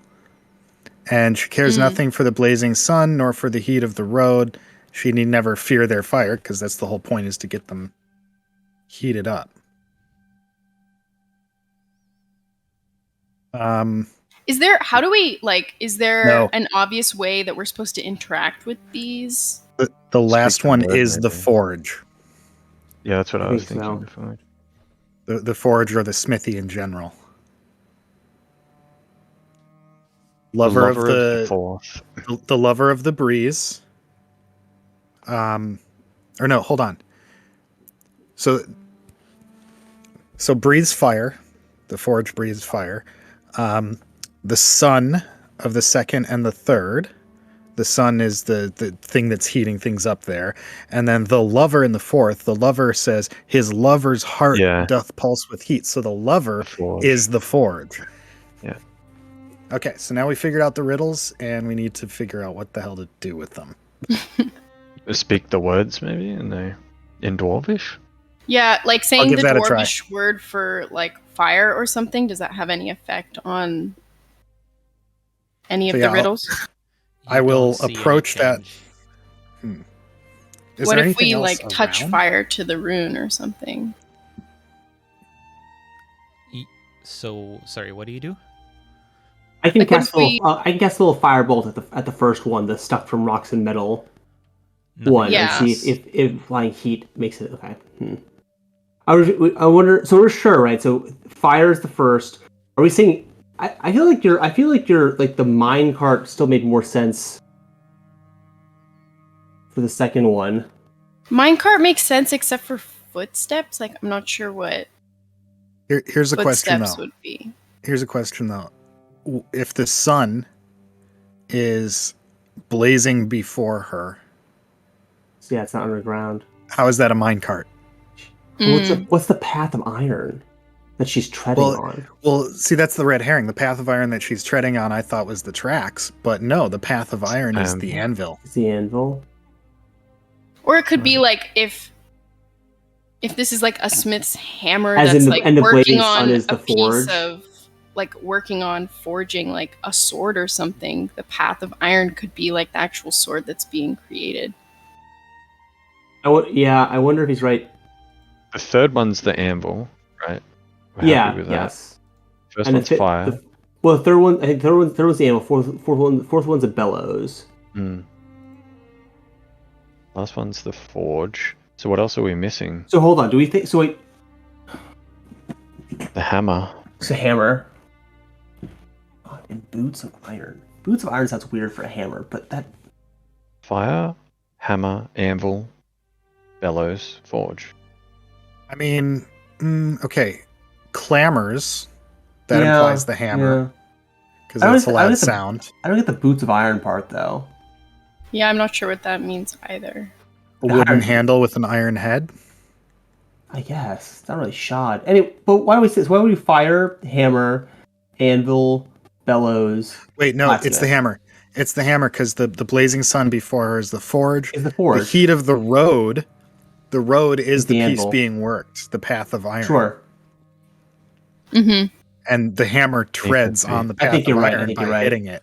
Like a sword could be a path of iron. Yeah. So fire, hammer, anvil, bellows, blacksmith. Forge. Forge. I think forge at the end. Because she is the lover of the fourth, and then you go to the fourth one. Oh, yeah, you're is, right, you're right, with you're every right, breeze right. he blows, his lover's hearth. Blah blah blah blah blah. Okay. Does speaking any of this like have any reaction? In No. Dwarvish. I say it in Dwarvish. No, it does not. I say Okay. friend in Dwarvish. No. What are we looking at again? Sorry, what's in front of us, like physically? So it's these 5 stones on the back facing Yeah. outwards. The stones are arranged in a circle. Mhm. Can we Outwards, it's find it's these runes inscribed. So the stuff you were reading, and then on the inside there's the pictures, and then in the center, kind of on the ground, you see more inscriptions, kind of in a circle, but it's not like Dwarvish. It's more like magical rune type deal. And Can I do an Arcana on those? Yeah, go for it. Roll. Well- And then you also see in the center a symbol which I forgot to import, but I will look it up and I will send it in a second. While he's doing his Arcana check, can I look around on the motifs that you've described?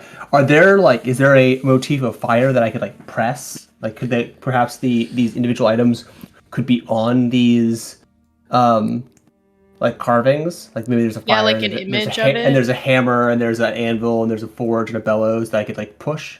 Yeah, there is the dragon is breathing fire. Could I push the fire, but like the carving of fire? It lights up. Oh, Ah. perfect. Okay. Everybody So- take a stone. Matches, Yeah. matches. Anybody got matches? Oh yeah. So we need to I find a quit smoking hammer. if I knew. Oh my They God, yes. they had that one already. I couldn't reuse that. There's the symbol, by the way. Freemasons. Nice. Oh no! What? I recognize this, don't I? Dimitri? Silky Night recognize Silence character? says you probably do. You as Silky yeah. recognize this? No. me as me recognizes Yes, this. VSU probably recognizes. Okay. this. So everyone find a stone and touch the thing that's described by the riddle.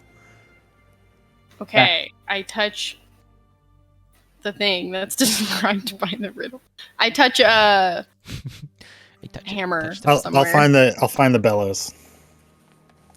Okay. Yeah, you guys touch each. Okay, so what are the objects you touch? I touch the hammer, Smith's hammer. Okay. So the Smith's hammer. What else? You did the fire. I did the bellows, Okay, those 3 light up. and then I touch. What do we got? The anvil and forge left. I'll pick my poison. Do I see any of those? Anyway. Yes, you see a forge and a hammer. A hammer. I'm drawn to the hammer. And Cry will touch the forge. All 5 light up, and at which point the runes below you begin to glow and pulsate in Hell yes. Look at that. yellowish green light. As Ooh. oh, where was your Arcana check? Oh yeah, you It's- know it's some form of teleportation circle. I'll relay that to the group. Fuck yeah. Okay, ready. That Do is you- so Do cool. you stand on the center? Sure. All right. Yep. So I'd as you just like to point out at I'd this draw my- moment that I keep my mage armor up at all times. yeah, I presume you guys changed out of your fancy clothes. Oh, for sure. Yeah. I did Any not. clothes. Geared. All right. Silky's still in use.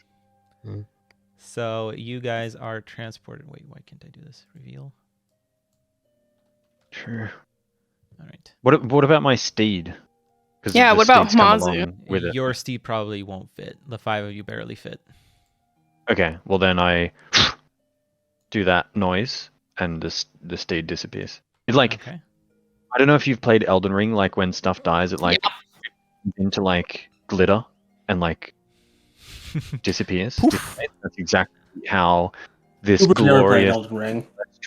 I She need to hates it. play that and also the I'm definitely not addicted to Elden Ring right now. Oh, I'm loving Elden Ring. I need to play that and Lost Ark. I hear those two games are like really good, and I haven't had time to play them. But anyway, so yeah, you guys find yourself standing in the same area from what you configure. You can still see the big polyhedron up top above you, and you hear the flames. But you're standing in a similar circle outside of what looks like a cave. Cool. So you Is can there drag any your like tokens on electrified there. water near us that we can step in and like die? What? Like the last dungeon we were in? Yeah, true. No, you don't see electrified water as of yet. Yet. Let me find. The circle looks very small. Let me find Krya. Do I have a token for her? No, I don't. I'm gonna need to make a token for her really quick.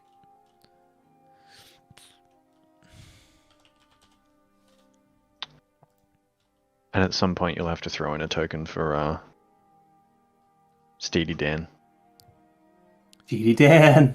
Yeah, I forget about those like all the time. So in between sessions, like if I don't do it for next session, just remind me. Let me get Krya out. Dun. Do you think there is enough space around us to summon a horse?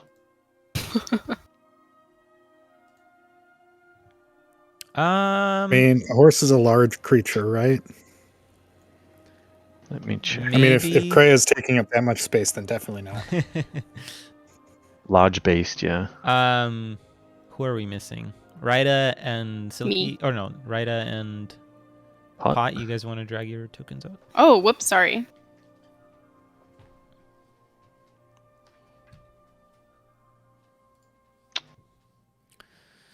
Let me switch the music as well.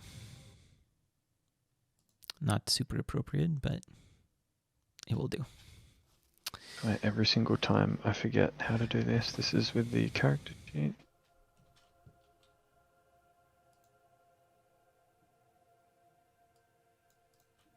Where do I drag this token from again? Every time I spend like 5 minutes trying In to your locate journal. If you go into the second tab, just grab down the bottom? grab your Yeah. character and just Oh. drag it on. it. Now it's working. Yeah, it wasn't actually picking it up before. I'm gonna guess I'm there. Yeah. All right. So What would you like to do? team, I feel like we need to be additionally cautious. Yeah. Mm-hmm. So like detecting Agreed. Yep. all that If this stuff. is a scary dwarven dungeon place, I have to assume there's going to be Lots of dangerous traps everywhere that we should be. Yeah. I mean, So I usually miss things. If I could say that, I usually miss things when I find myself a Okay. little clumsy identifying things in front. You know, Does somebody else want to take point then? I'm also not perception's very not- perceptive, but Okay, I'm I'll do I'm- it. I'll do it. Can I Let's look in this swapsies. room? Yeah, so inside you find a cave. And oops. Why did it hide it? I'm blind. Oh, water. Hey, Yeah, you find a cave, half of which is filled with water. is it like a drop off into a pool of water, or is like the water is it like gradual sloped Do you enter? down into the water? And to what? Does it look like cave. there's any obvious traps that are gonna get me if I enter? Perception check. Is there like God, that's not ominous. a mysterious patch of ground directly in front of me? An elevated step. Oh fuck! You don't see any traps. Everything looks fine. I definitely enter the room. What about like magic? Do we have like a magic thing that we can do? This is out of character. Can we actually like? Yeah, if someone has like a detect magic thing, they could cast that, but Like a perceive? detect traps. Let me take a look Not here. arcana, but I have detect magic, I'm pretty sure, but I don't. Yeah, I don't have it prepared, so it'd take me 10 minutes to cast. Well, I'm already in the room. Have I been Neither. shot to death yet? No, nothing happens as you enter. Just don't touch the water, and we'll be fine. so this So is as- all Do I we've got. see anything else? Yeah, so as you approach the water's edge, you do see initially there's a little bit of ground, and then it does have like a sharp drop off. Okay. And can I'm I swimming. see anything in the water? Like, does it look... Is there any... How deep is it? Is there any kind of light source? Perception check. I feel like we're gonna have to go for a swim. Yeah. So you don't see anything like moving or anything about the water that's particularly different than what you would expect water to be. The cliff, when it drops off, you do see like it disappears from view, so you do presume it to be pretty deep. Okay. God, it would What's be. the ground like? Is it like finished, carved, tiled, rough? Here it is just ground, like dirt, and then stone. I'd like to see. Can I find like, I don't know, like a golf ball sized rock and drop it into the water and see how deep it might go? Yeah, you throw the rock and it just continues to float down out of vision where it becomes blurry underneath the water. Okay, so it's real deep. If only we had an octopus. Right. Only. Is there anything else, like, anywhere else in the room, like an object or statue or anything carved on the walls or ceiling or something? No carvings, just looks like a regular cave. Okay. Can we get a like familiar or something to swim? Do we have any options like Yeah, I that? would prefer not to be the first one that goes in that water. I'll just touch the water with the very tip of my finger.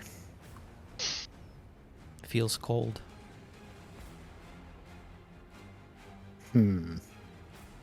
Like, how cold? Like, refreshingly cold or like ice cold? Frigid? I would say ice cold, very cold. Mm. Can I summon my warhorse? It just plops into the water, sinks to the bottom, and tells me what's down there, and then I like de-summon it and then re-summon it back up the top or something. Can I? I think you could probably do that, yeah. Okay. Then I'm gonna send Steedy Dan down there, holding his breath, telepathically telling me what's going on in the water. Yeah, so basically it's pretty deep, maybe like around 50 feet deep. And then it carries forward for a little bit, and the horse isn't sure exactly how far it goes. Can the horse like try and go as far along? I would say horses can't swim. But what if it sinks to the bottom and then it clippity clops along the bottom? Slow Flip up. motion horse movement underwater.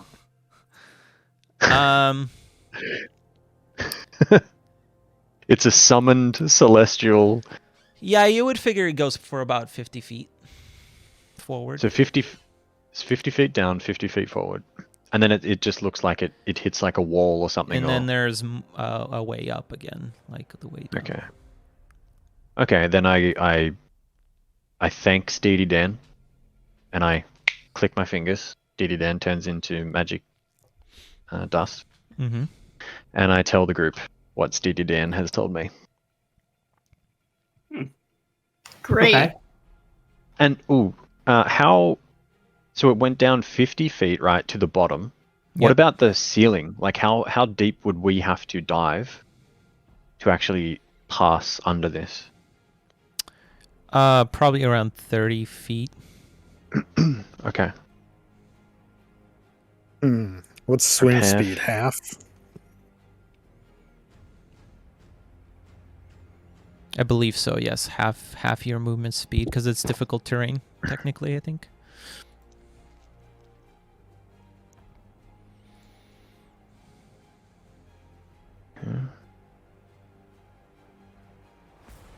That.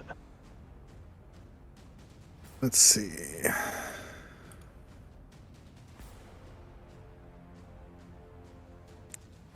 And we have to, like, our movement, we've got vertical movement, right? As well as horizontal. Like if this is... Yeah, so it's 2D. 30 feet down, 50 feet over. And then whatever it is up. Yeah. Okay. And then my movement is standard. Whoa, Oh yeah, righty. Your movement's gone back up as well. My I think we lowered your movement- movement. Yeah, my To the- normal walking speed is 35. Yeah, because remember we put the like crappy rags on you because you had the higher movement. Yes, but if I upgraded to some nicer gear, then I don't have that problem Yeah. anymore. Yeah, exactly. Okay, so I'm 30, so that's 30 feet per turn. Excellent. Okay, so I guess holding breath, you can hold your breath for a number of minutes equal to 1 plus your constitution modifier. Okay. And then afterwards, you One- have to make a DC 10 Constitution saving throw. It increases every round by 1. Mm-hmm. Oh, so you can go past that limit, but then it's you do the saving Yeah. throw. And then if Right. you don't, you go unconscious, basically. Okay, so Constitution modifier, 1 minute plus Constitution modifier, and 1 minute is 1 turn. Is that how that No, works? 6 seconds is 1 round. So 10 Okay. rounds in a minute. Yeah. So for us, we get half movement, right? Mm-hmm. Yep. Oh, Okay, good point. so it's it's probably at least 110 feet, right? If it's 30 feet down, 50 feet over, and then we don't know how much up, but it's probably at least like another 30 30. feet up. Yeah. That's going to be at least 110 feet. We should be able to do that. I mean, I don't know what your guys' cons are, but I have 3 minutes. I've got 3. How does swimming speed work? Swimming speed is or just swimming half movement. or how does I've got breath holding work? It's you have 1 minute plus your con mod. Okay, I have 2 minutes. All right. Okay. Yeah, That might- Misty Minimum Step. of, yeah. If But you even hit with, negative like- con, it's- No. I mean, 100 and The thing I'm looking at says you can always hold your breath for rounds equal to twice your constitution. Let me see if maybe I'm looking Oh. at the wrong. rounds equal to Rounds? twice That's only your like- constitution. 10 seconds. But no, So the way I'm movement seeing speed, this, so- so the way I'm seeing this, if your constitution modifier is like 1, you would get 2 rounds of movement. and you can move and That's you can it? swim however many feet in a row. Well, so and swim speed is half your movement. Yes. Yeah. So if I have a con of 1, I could hold it for 2 rounds. I could move 30 1 feet full round of movement. essentially. So 15. I could Double hold move, my yeah. breath for 2 rounds. So in 2 rounds I could move 60 feet, half to 30 as a swim. So I could go 30 feet underwater without drowning. Is what I'm understanding. Okay, well, then none of us can make it across there, definitely. If we have to swim at least 110 feet. We're doomed. I'm not sure I could even do that with magic. Let me honestly, look, With let me Misty look at Step, yeah. at a different thing. I could do that with magic, but then that doesn't help anybody else. Like nobody else can get there. D&D 5e. Let me look at this at another thing. Maybe I was just looking at the wrong thing. Ivarin, does fly speed? I think Could you- fly is just at 60 feet. But No, it's, I mean but even if that speed is halved, that would be much more speed than they would have normally. Let me. And you take a look fly at the spell underwater. description. No, it just says flying speed of 60 feet for the duration of the spell. But you wouldn't be swimming. Once you're underwater, you'd be, you're swimming, not flying. But is the physics of flying like forced propulsion? Could you be propelled by your fly spell underwater? That I guess. Okay, yeah, never mind. Yeah. The correct ruling is 1 plus Constitution modifier. So yeah. As minutes Rounds or minutes? Yeah, minutes. Yeah. Minutes. Okay, so Which is like insanely good. Like you try holding that is breath pretty for good. 3 minutes. Yeah, it's like if I can hold my breath for 3 minutes and I have to swim 110 plus ish feet. Yeah. Like I think with an average constitution, you should be able to hold it for like maybe like 30 seconds. Assuming there's no like extra passageway that we're unaware of at the end, because we didn't actually see the end. But 30 seconds is the minimum if you have like, with a negative modifier. Then we should be fine. Yeah, 110 feet at 15 feet per round, 10 rounds a minute, 2 minutes to get there. We should have a little bit of time to spare. Okay, let's do this thing. Sure. Oh, but with these rules, if you don't make it the first round, you just drown. Oh, wait, like there's no suffocating, you just die? It says at the start of the next round, it drops to 0 hit points and is dying. Yeah, like so the way I'm seeing drowning, this, you start failing death saves, right? Yeah, but you don't get a Constitution throw like what I was initially reading. Because you're taking damage essentially. So how much? So I have 3 minutes. I have what do 2 you minutes. guys have? You have 2 minutes. I have 3. 2. Okay, so Everin and Silky should go like in front. I will bring up the rear, and if you guys start drowning, I'll just drag you. Okay. Because I have an extra minute on you guys. Okay. So if like one of you guys starts like passing out. Yeah. Getting some real Goblet of Fire vibes here, but let's go. Yeah, I'm sure it'll be fine. Yeah. Realistically, if I start to drown, I'm just going to start using magic, so that you don't have to like slow yourself down. Yeah, I've got Misty Step as well. Yes, that same. Okay.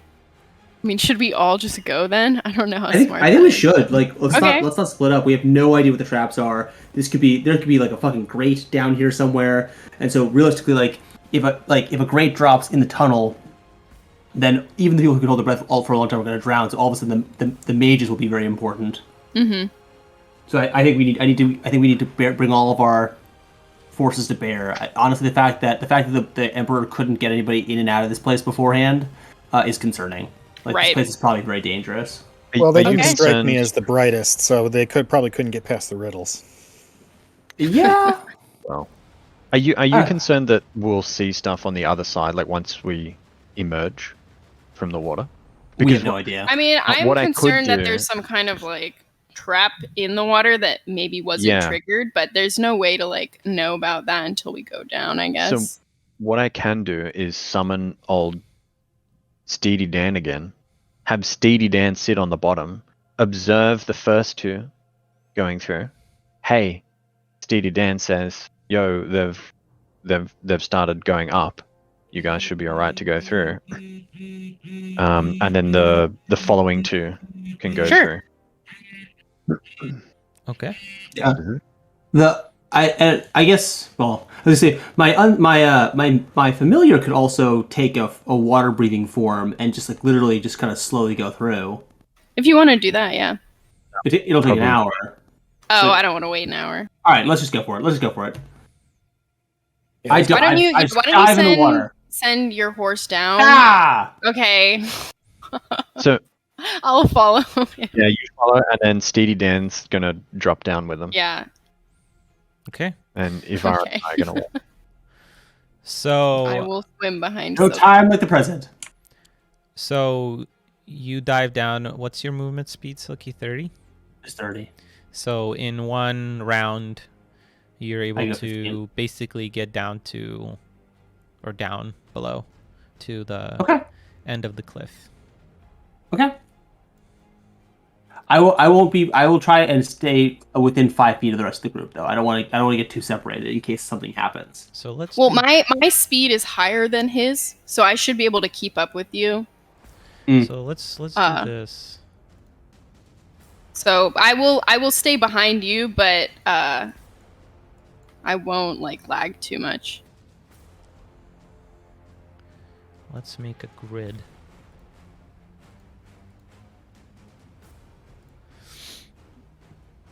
So this will be that. Oops.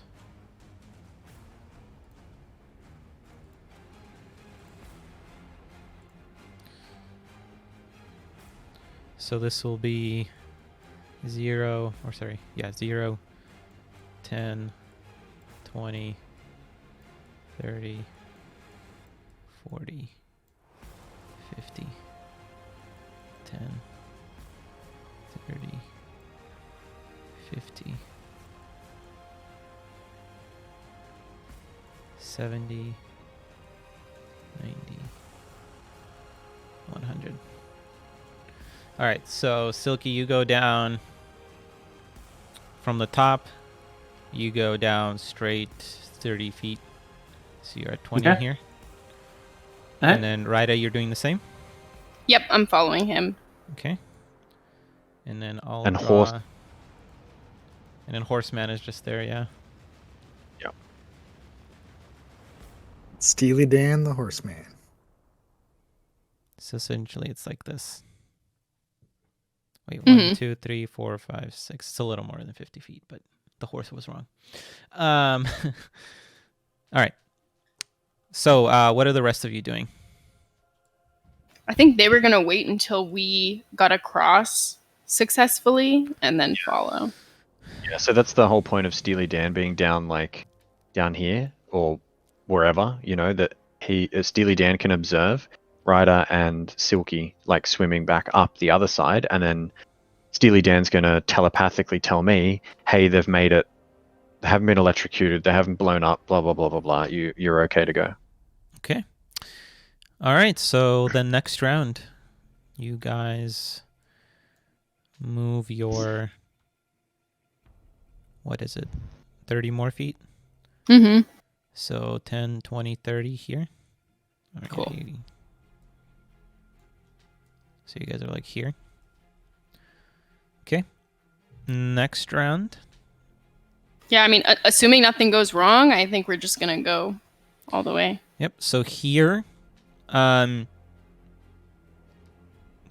ahead. You start feeling a sudden current as you're swimming past this place. And you kind of flip upside down and you see what appears to be a turbine up above you. Like pushing us? Yep. Go ahead Okay. and make a... What is this? Strength saving throw.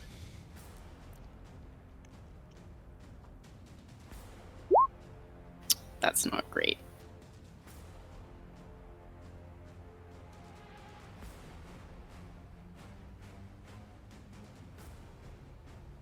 Silky?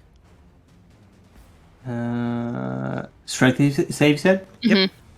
Oh boy. I would like to just use my port roll and roll a 16. So that'll be a... Oh my god, my strength is so bad. It'll be a 14 total. Okay. So Ryda, you unfortunately start getting sucked into this turbine. Oh, I thought it was pushing us. Oh no, sorry, pulling. The current is Oh, into no. it. And yeah, so you get sucked into the turbine essentially, and it starts to tumble you around a little bit as you're going to take damage. Oh shit. No. Can I try to like grab onto the like edge here or something? So that was part of your strength roll. Okay. Oops. Did Steely Dan not trigger this before? I guess he didn't see it? I don't know. You take 20 bludgeoning damage. What? 20? Okay. Yes, but you are able to Oh. get pushed out of this Okay. and get another strength saving throw. Silky, you make it past. Holy What? shit. Oh my god. Oh no. Can I use my inspiration? Yes. I think 3 to reroll. Oh shit, I only have 2. Okay, never mind. Are you sure? You can get gifted. Can Inspiration. someone gift it to me? I've got 3 in total. You should have 3. I only Didn't have we get- 2, I think. You got an extra one, I think. Oh, yeah, okay. No, Yeah, you should I'll- have 3. You and him received another one. Oh, so- okay. Then I would use all 3 to re-roll. Yep. It's a fucking 14 again. You still get sucked in. Okay. I'm gonna die here. Okay, so this is round 3, by the way. Silky, what are you doing? I am Cats don't like going water. to. Yeah, you take 32 points of piercing damage. I take 32. Yes. Okay, I passed out. All right. I would I'm now like to. unconscious. I would like to. How robust does that turbine look?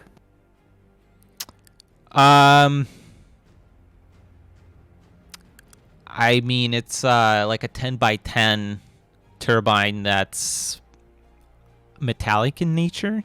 I All right. don't I would know. like to cast magic missile at it. Okay. Does it seem like it takes damage? I'll roll the. Is that? Wait, what is this? 1d4 plus 1. Oh, it's like up there. Go ahead and make a What is intelligence investigation roll for me. Investigation roll. 11. So you think that you can try to disable it by messing with the mechanism? Did In the I center. figure that out before I fired my magic missile? Sure. All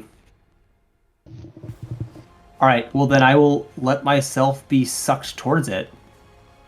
Okay. Go ahead and make a. In this case, I'll allow a dexterity check or a strength check to see if you're able to. Oh. All right. Next check. Oh my fucking god! Oh, We're no. gonna die Lord. here. You get sucked into the blades. Your horse is like relaying all of this to you. If Fuck. I'm getting Play-by-play. if I'm getting sucked into the blades, can I use my use a misty step to misty step another 5 feet back and try again? Sure. Okay, so I'll burn a misty step point. Okay. Does that mean that I'm close enough to interact with it, or do I need to like make another save? So how far? 30 feet? No, that takes you like down here and over no, here. I would misty step 5 feet instead of 30 feet. Oh, 5 feet. In that case, Yeah. yeah, you get another roll. Yeah, in a new So round. So basically, this is round. Let's keep track of this. This is round 5. Holy shit. Yeah. And then Ryda, you got to make a Oh my saving God. throw. Yeah. Pot and Navarin, what are you guys doing? I am relaying this to Ivarin, like everything that Steely Dan or SD is observing. Mm-hmm. So I am going to cast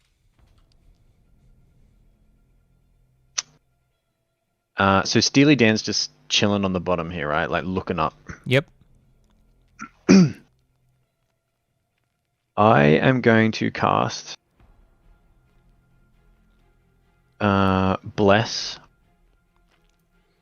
on myself and Ivarin and Cryo, because it's 3 targets. Mm-hmm.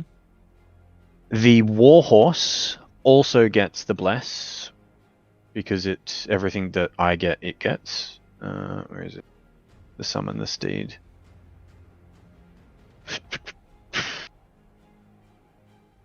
Where are you, Steed? Steed. Just so you're not just taking my word for it. What I'm planning on doing is Bless, and I want initially Steely Dan to try and attack like push off the bottom and just like attack in some way, shape, or form. Yeah, I don't think your horse can swim like that. Like walking on the floor, I think yeah, but no. Can you try to like grab my corpse? And Yeah, prevent it from like. Well, you're still like on the turbine, like right Oh, here. great. So how? No. I have Like, an it's idea. dead. I have an Touch. idea. Yeah. Ivarin jumps into the water, okay. So Yeah. and this is one round right here. Okay, well, if it's Right. one round, popping in as well. We're all Cry gonna will drown. jump too. Yeah, I am well- going to cast Gust of Wind right along here. As Silky's trying to save Ryda. No, here's the idea. Now, the gust of wind bursts from me. Uh-huh. The fact that it's wind means that it's air. Air displaces water. Therefore, the area around the bottom of the turbine will no longer contain water. Therefore, the turbine will be sucking only air, and that will cause Ryda and Silky to fall back down into the water, at which point I can hold the spell on concentration to keep that area clear. They can swim over and up, and we can all get out of here. Nice. Except that I'm unconscious. And also, she's still in water, which is still getting sucked in, I think. Oh, like you want to create a vacuum? The vacuum, yeah. Kind of, Yeah. yeah. Okay. I mean, I don't know hopefully if that that could actually work. works in physical terms, but I'll allow it. Rule of cool wins again. I have a hard time believing that's how it would work in physically, but So, sure. a little modern torpedoes.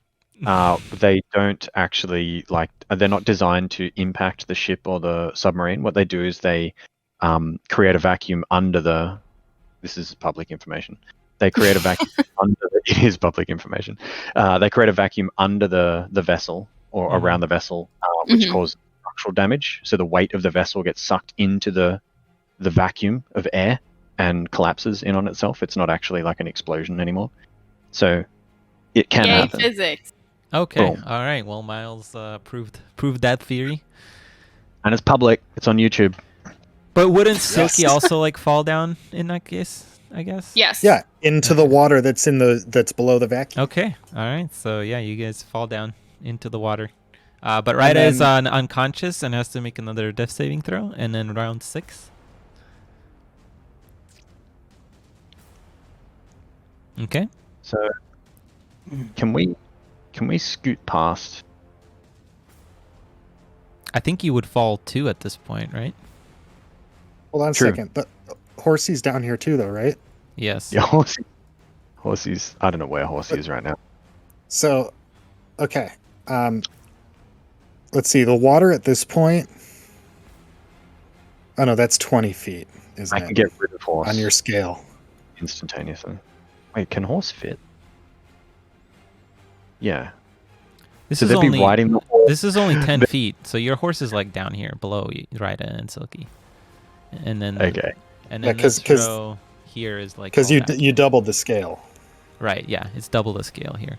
Okay, gotcha. Okay, I was going to say, do they fall nicely onto the back of Steely Dan and Steely Dan just gallops along the back? Not quite. That would be nice. But yeah, let's swim, and if we need to, we can all drag Ryda over to the other side. So let's Okay, get moving. so round 6. Silky, are you dragging Ryda? Is that what's happening? Or maybe someone heal her. I guess I'm maybe. closest. I To can't get her. into range, can I? So 'Cause yeah, if I'm can lay closest to on- it, I will Well, do yeah, it. technically you and her are here. Actually, she's still Okay. above here. Well, the gust of wind is coming through here. Right, but don't you have to So what I maintain it, or do you have to stay here, or what?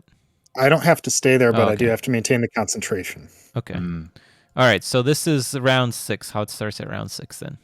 This is the layout. that's the start? Yeah. Okay. Well, I'm gonna...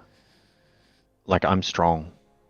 Mhm. So, well, I guess, I mean, Silky, you're like there, probably. that you've got the first dibs on. I mean, I will be, if no one is physically taking her from me, I will be trying to drag her back to safety.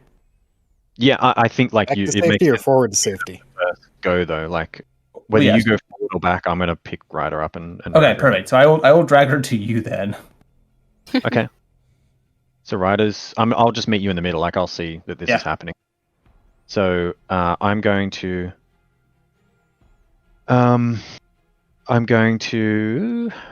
like reach out and like as I grab Ryder, I'm going to.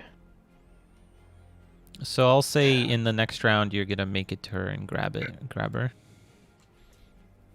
Okay, so it's just like getting to her that yeah, okay, like I'm touching. Because it takes you double movement to get over to her, so you already foregone your action.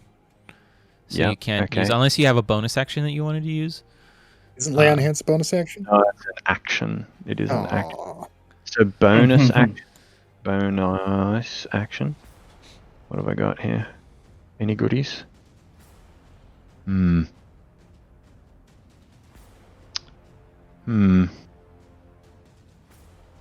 Steely Dan's still like submerged below us, right? Just watching. Yeah. Okay. Bonus action? I'm just gonna throw out a divine sense. Okay.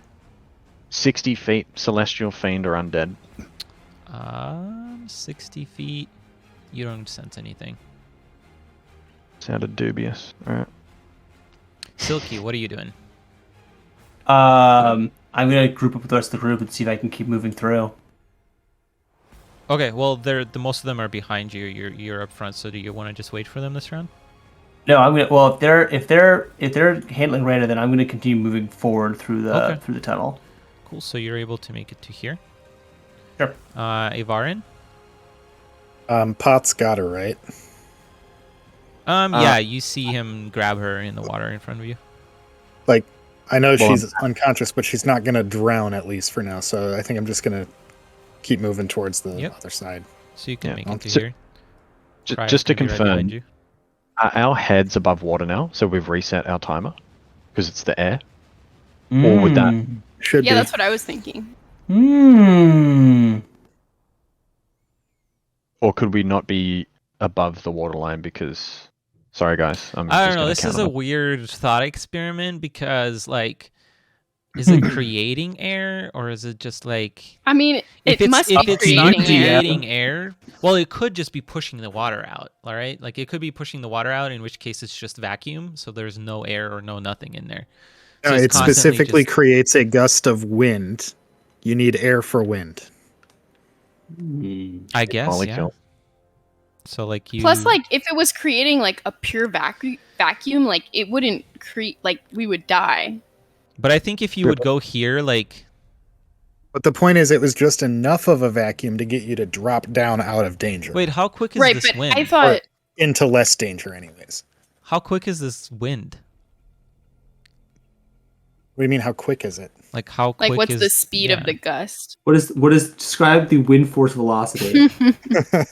The airspeed velocity of an unladen swallow.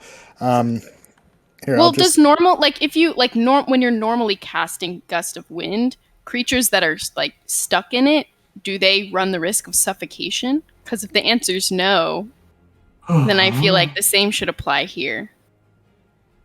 No, they don't run any risk of suffocation, but they can get blown 15 feet by the wind. Well, great, so then we don't have to swim. Wind. We just get blown over there. Yeah, movement speed buff. Here, let me take off my underwear and use it as a sail. I highly doubt this is how easy this would work, but sure, like easy. I'm fucking dying. You poke your head up, and then you get thrown 15 feet forward, and then you fall down. Nailed it. Awesome. All right. Right, another death save. I feel like Nite hates that this is working. Pot, your turn. Oh, nice. That counts as 2, right? Yes. So technically you go conscious, but the air has left your lungs, so you go unconscious again and are dying again. I mean, what the fuck? What happened, sorry? What She happened to got Ryder? 3 saving throws, but because she has no air, she falls unconscious again and is dying again. Wait, where? What the fuck? Why am I here? Because you got blown by Ivarin's spell when you poked your head up. Oh, that's what I was gonna say. That like if we poke our head up, then it's probably gonna like blow us. Well, he was holding on to Ryder though, so she should have Right. come along Yeah, for can the I ride. get dragged also? Right. Okay, so you're So, unconscious so here at least then. now he can lay on hands and Okay, great. keep her head above water this time. Yeah, can I lay on hands here? Is that where we're up This to? is so stupid. Whenever I get the first opportunity to lay on hands, Sure, you can lay on hands, right? what is she like? What happened with this unconscious thing? Like, do I? Sorry, I was I just just out, went so- unconscious again. Like, I gained consciousness and then immediately went back under. You're Is not that 'cause supposed to lose consciousness like that. You're supposed to be conscious. conscious. Yeah. Why yeah. would you trying. intentionally lose Being. consciousness? So, but does that mean that I don't need to lay on hands? You know, No, because you're I'm unconscious. No, again. she's dying you're again. stable. She's at 0 Jesus. right now, essentially. She's at 0. Okay, I'm Actually, just no, gonna like. -1. It's -1, yeah. Yeah. Okay. Well, either way, where's my lay on hands? Because that's an action. So I'm spending my action. Mhm. 2. How many lay on hands do I have? Where are we? I have 25. All right, I'm gonna hit her with the 10 lay on hands. Oh, nice. Okay. Okay, so I now have 9 hit points. Specifically channeled through her like gnarly ear, the one that's missing. Okay. Great. Ugh. And doesn't end there. And What? she hears like a garbled, which is grape in Shen. Boom.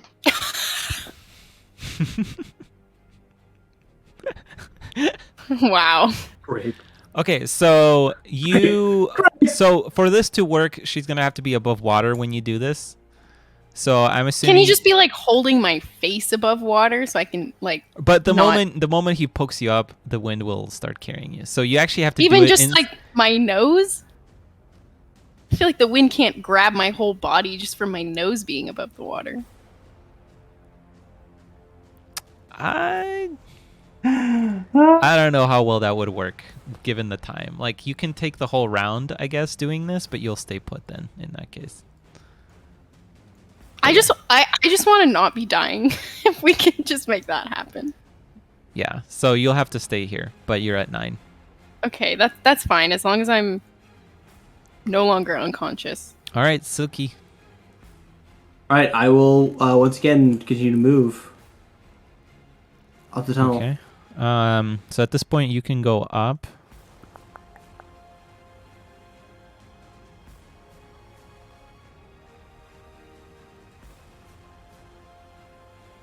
I'm just looking up.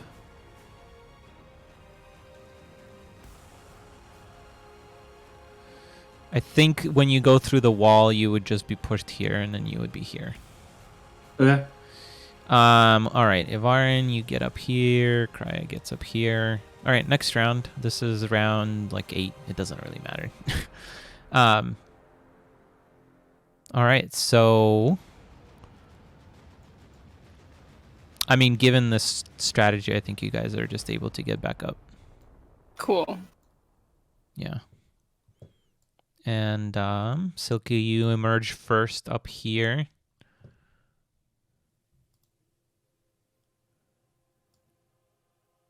I will immediately turn around and drop rope down the remainder of the thing to like allow Pot to just like power his way up.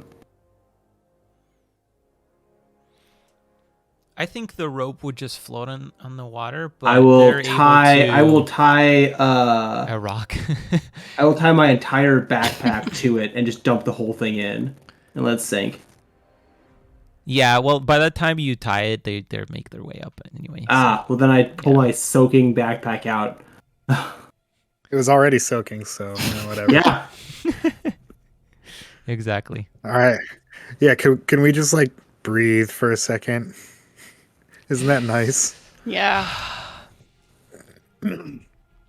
Is this a door? What is this? Varin, take an inspiration. Yeah, that's a door in front of you, a golden door. And you Yes. find yourself looking or standing in a small room. Pot's like, and then, oh shit, and snaps his fingers, and Steely Dan disappears. I left my I drop horse my on the bottom. concentration for the gust of wind as well. Okay.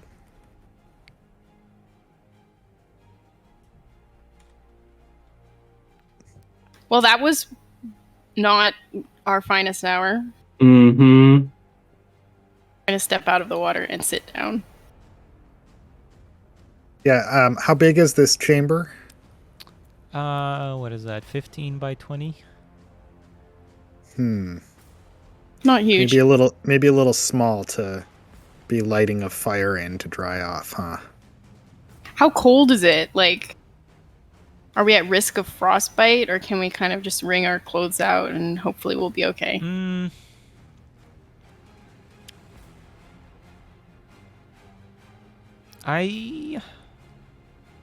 That brings up a good point. I think you guys can make a Constitution saving throw. I'm great at those. All of us? Yes.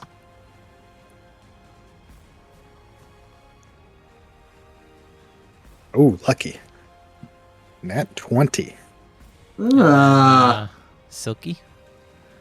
Okay. Silky is not as good. Oh! All right, everybody's good from frostbite. Great. But yeah, if you wring them out, it should be better. But yeah, you definitely don't want to be wearing these cold ass clothes right now, because the water was pretty cold. Okay. Yeah, I will try to like get as much of the water out as I can. And I'll strip out of. Actually, we can just create a little bit of a fire, right? We have the ability to start. Is it just we're just in a stony room? Yep. Okay. Honestly, right. You know what? I can probably... So prestidigitation says that you can instantaneously clean or soil an object no larger than 1 cubic foot. So, I mean, up to the DM's discretion, but I could probably just cast that and be like, you are now dry. Yeah, I think that's how it would work. Yeah. Sure. Cool. You're all dry. Awesome. Right. We should have done that when we were on the snowstorm.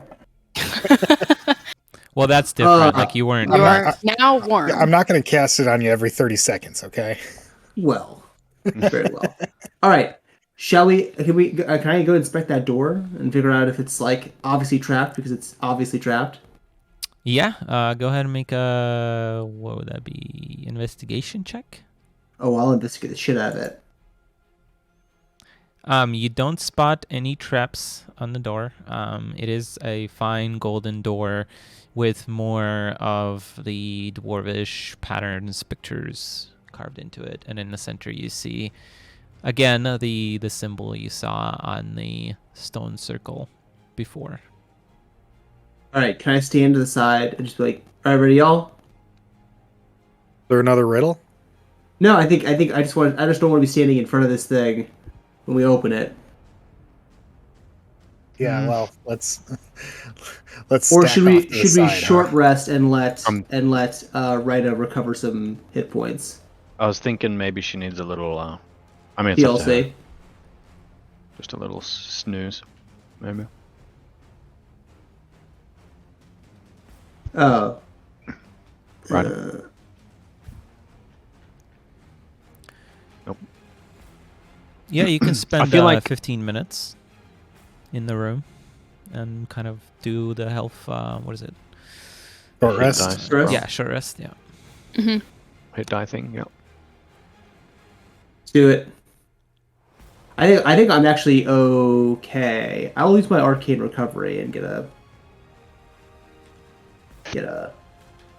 thing back. So short rest, we can change the spells we've prepared, right? No, I think that's Some long rest. classes That's can. long. Okay. I think is it warlocks are the only ones that can do that? I can do Channel Divinity, Harness Divine Power, but I don't think I get my Channel Divinity back with a then finish a short or long rest user. Ooh, okay, short rest. So before before we do the short rest, I'm going to use my Channel Divinity to get my Bless back, or like one of my spell slots back through. I mean, it's all going to be there, large, but so the thing that I'm going at is second paragraph. You must then short or long rest. I don't really get that. I guess it just means any. You can use a short or long rest to get it back, but I'm using the Harness Divine Power, so I can expend my Channel Divinity to fuel my spells and as a bonus action.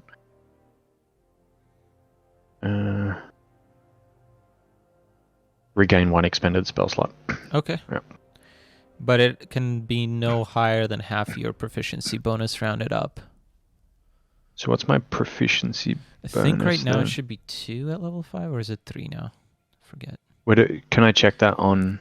Yeah, it's on my your character sheet. It's proficiency bonus 2, yeah. So it's 1. So that's You fine. can get Yeah, a level blesses. 1, Yeah, that's fine.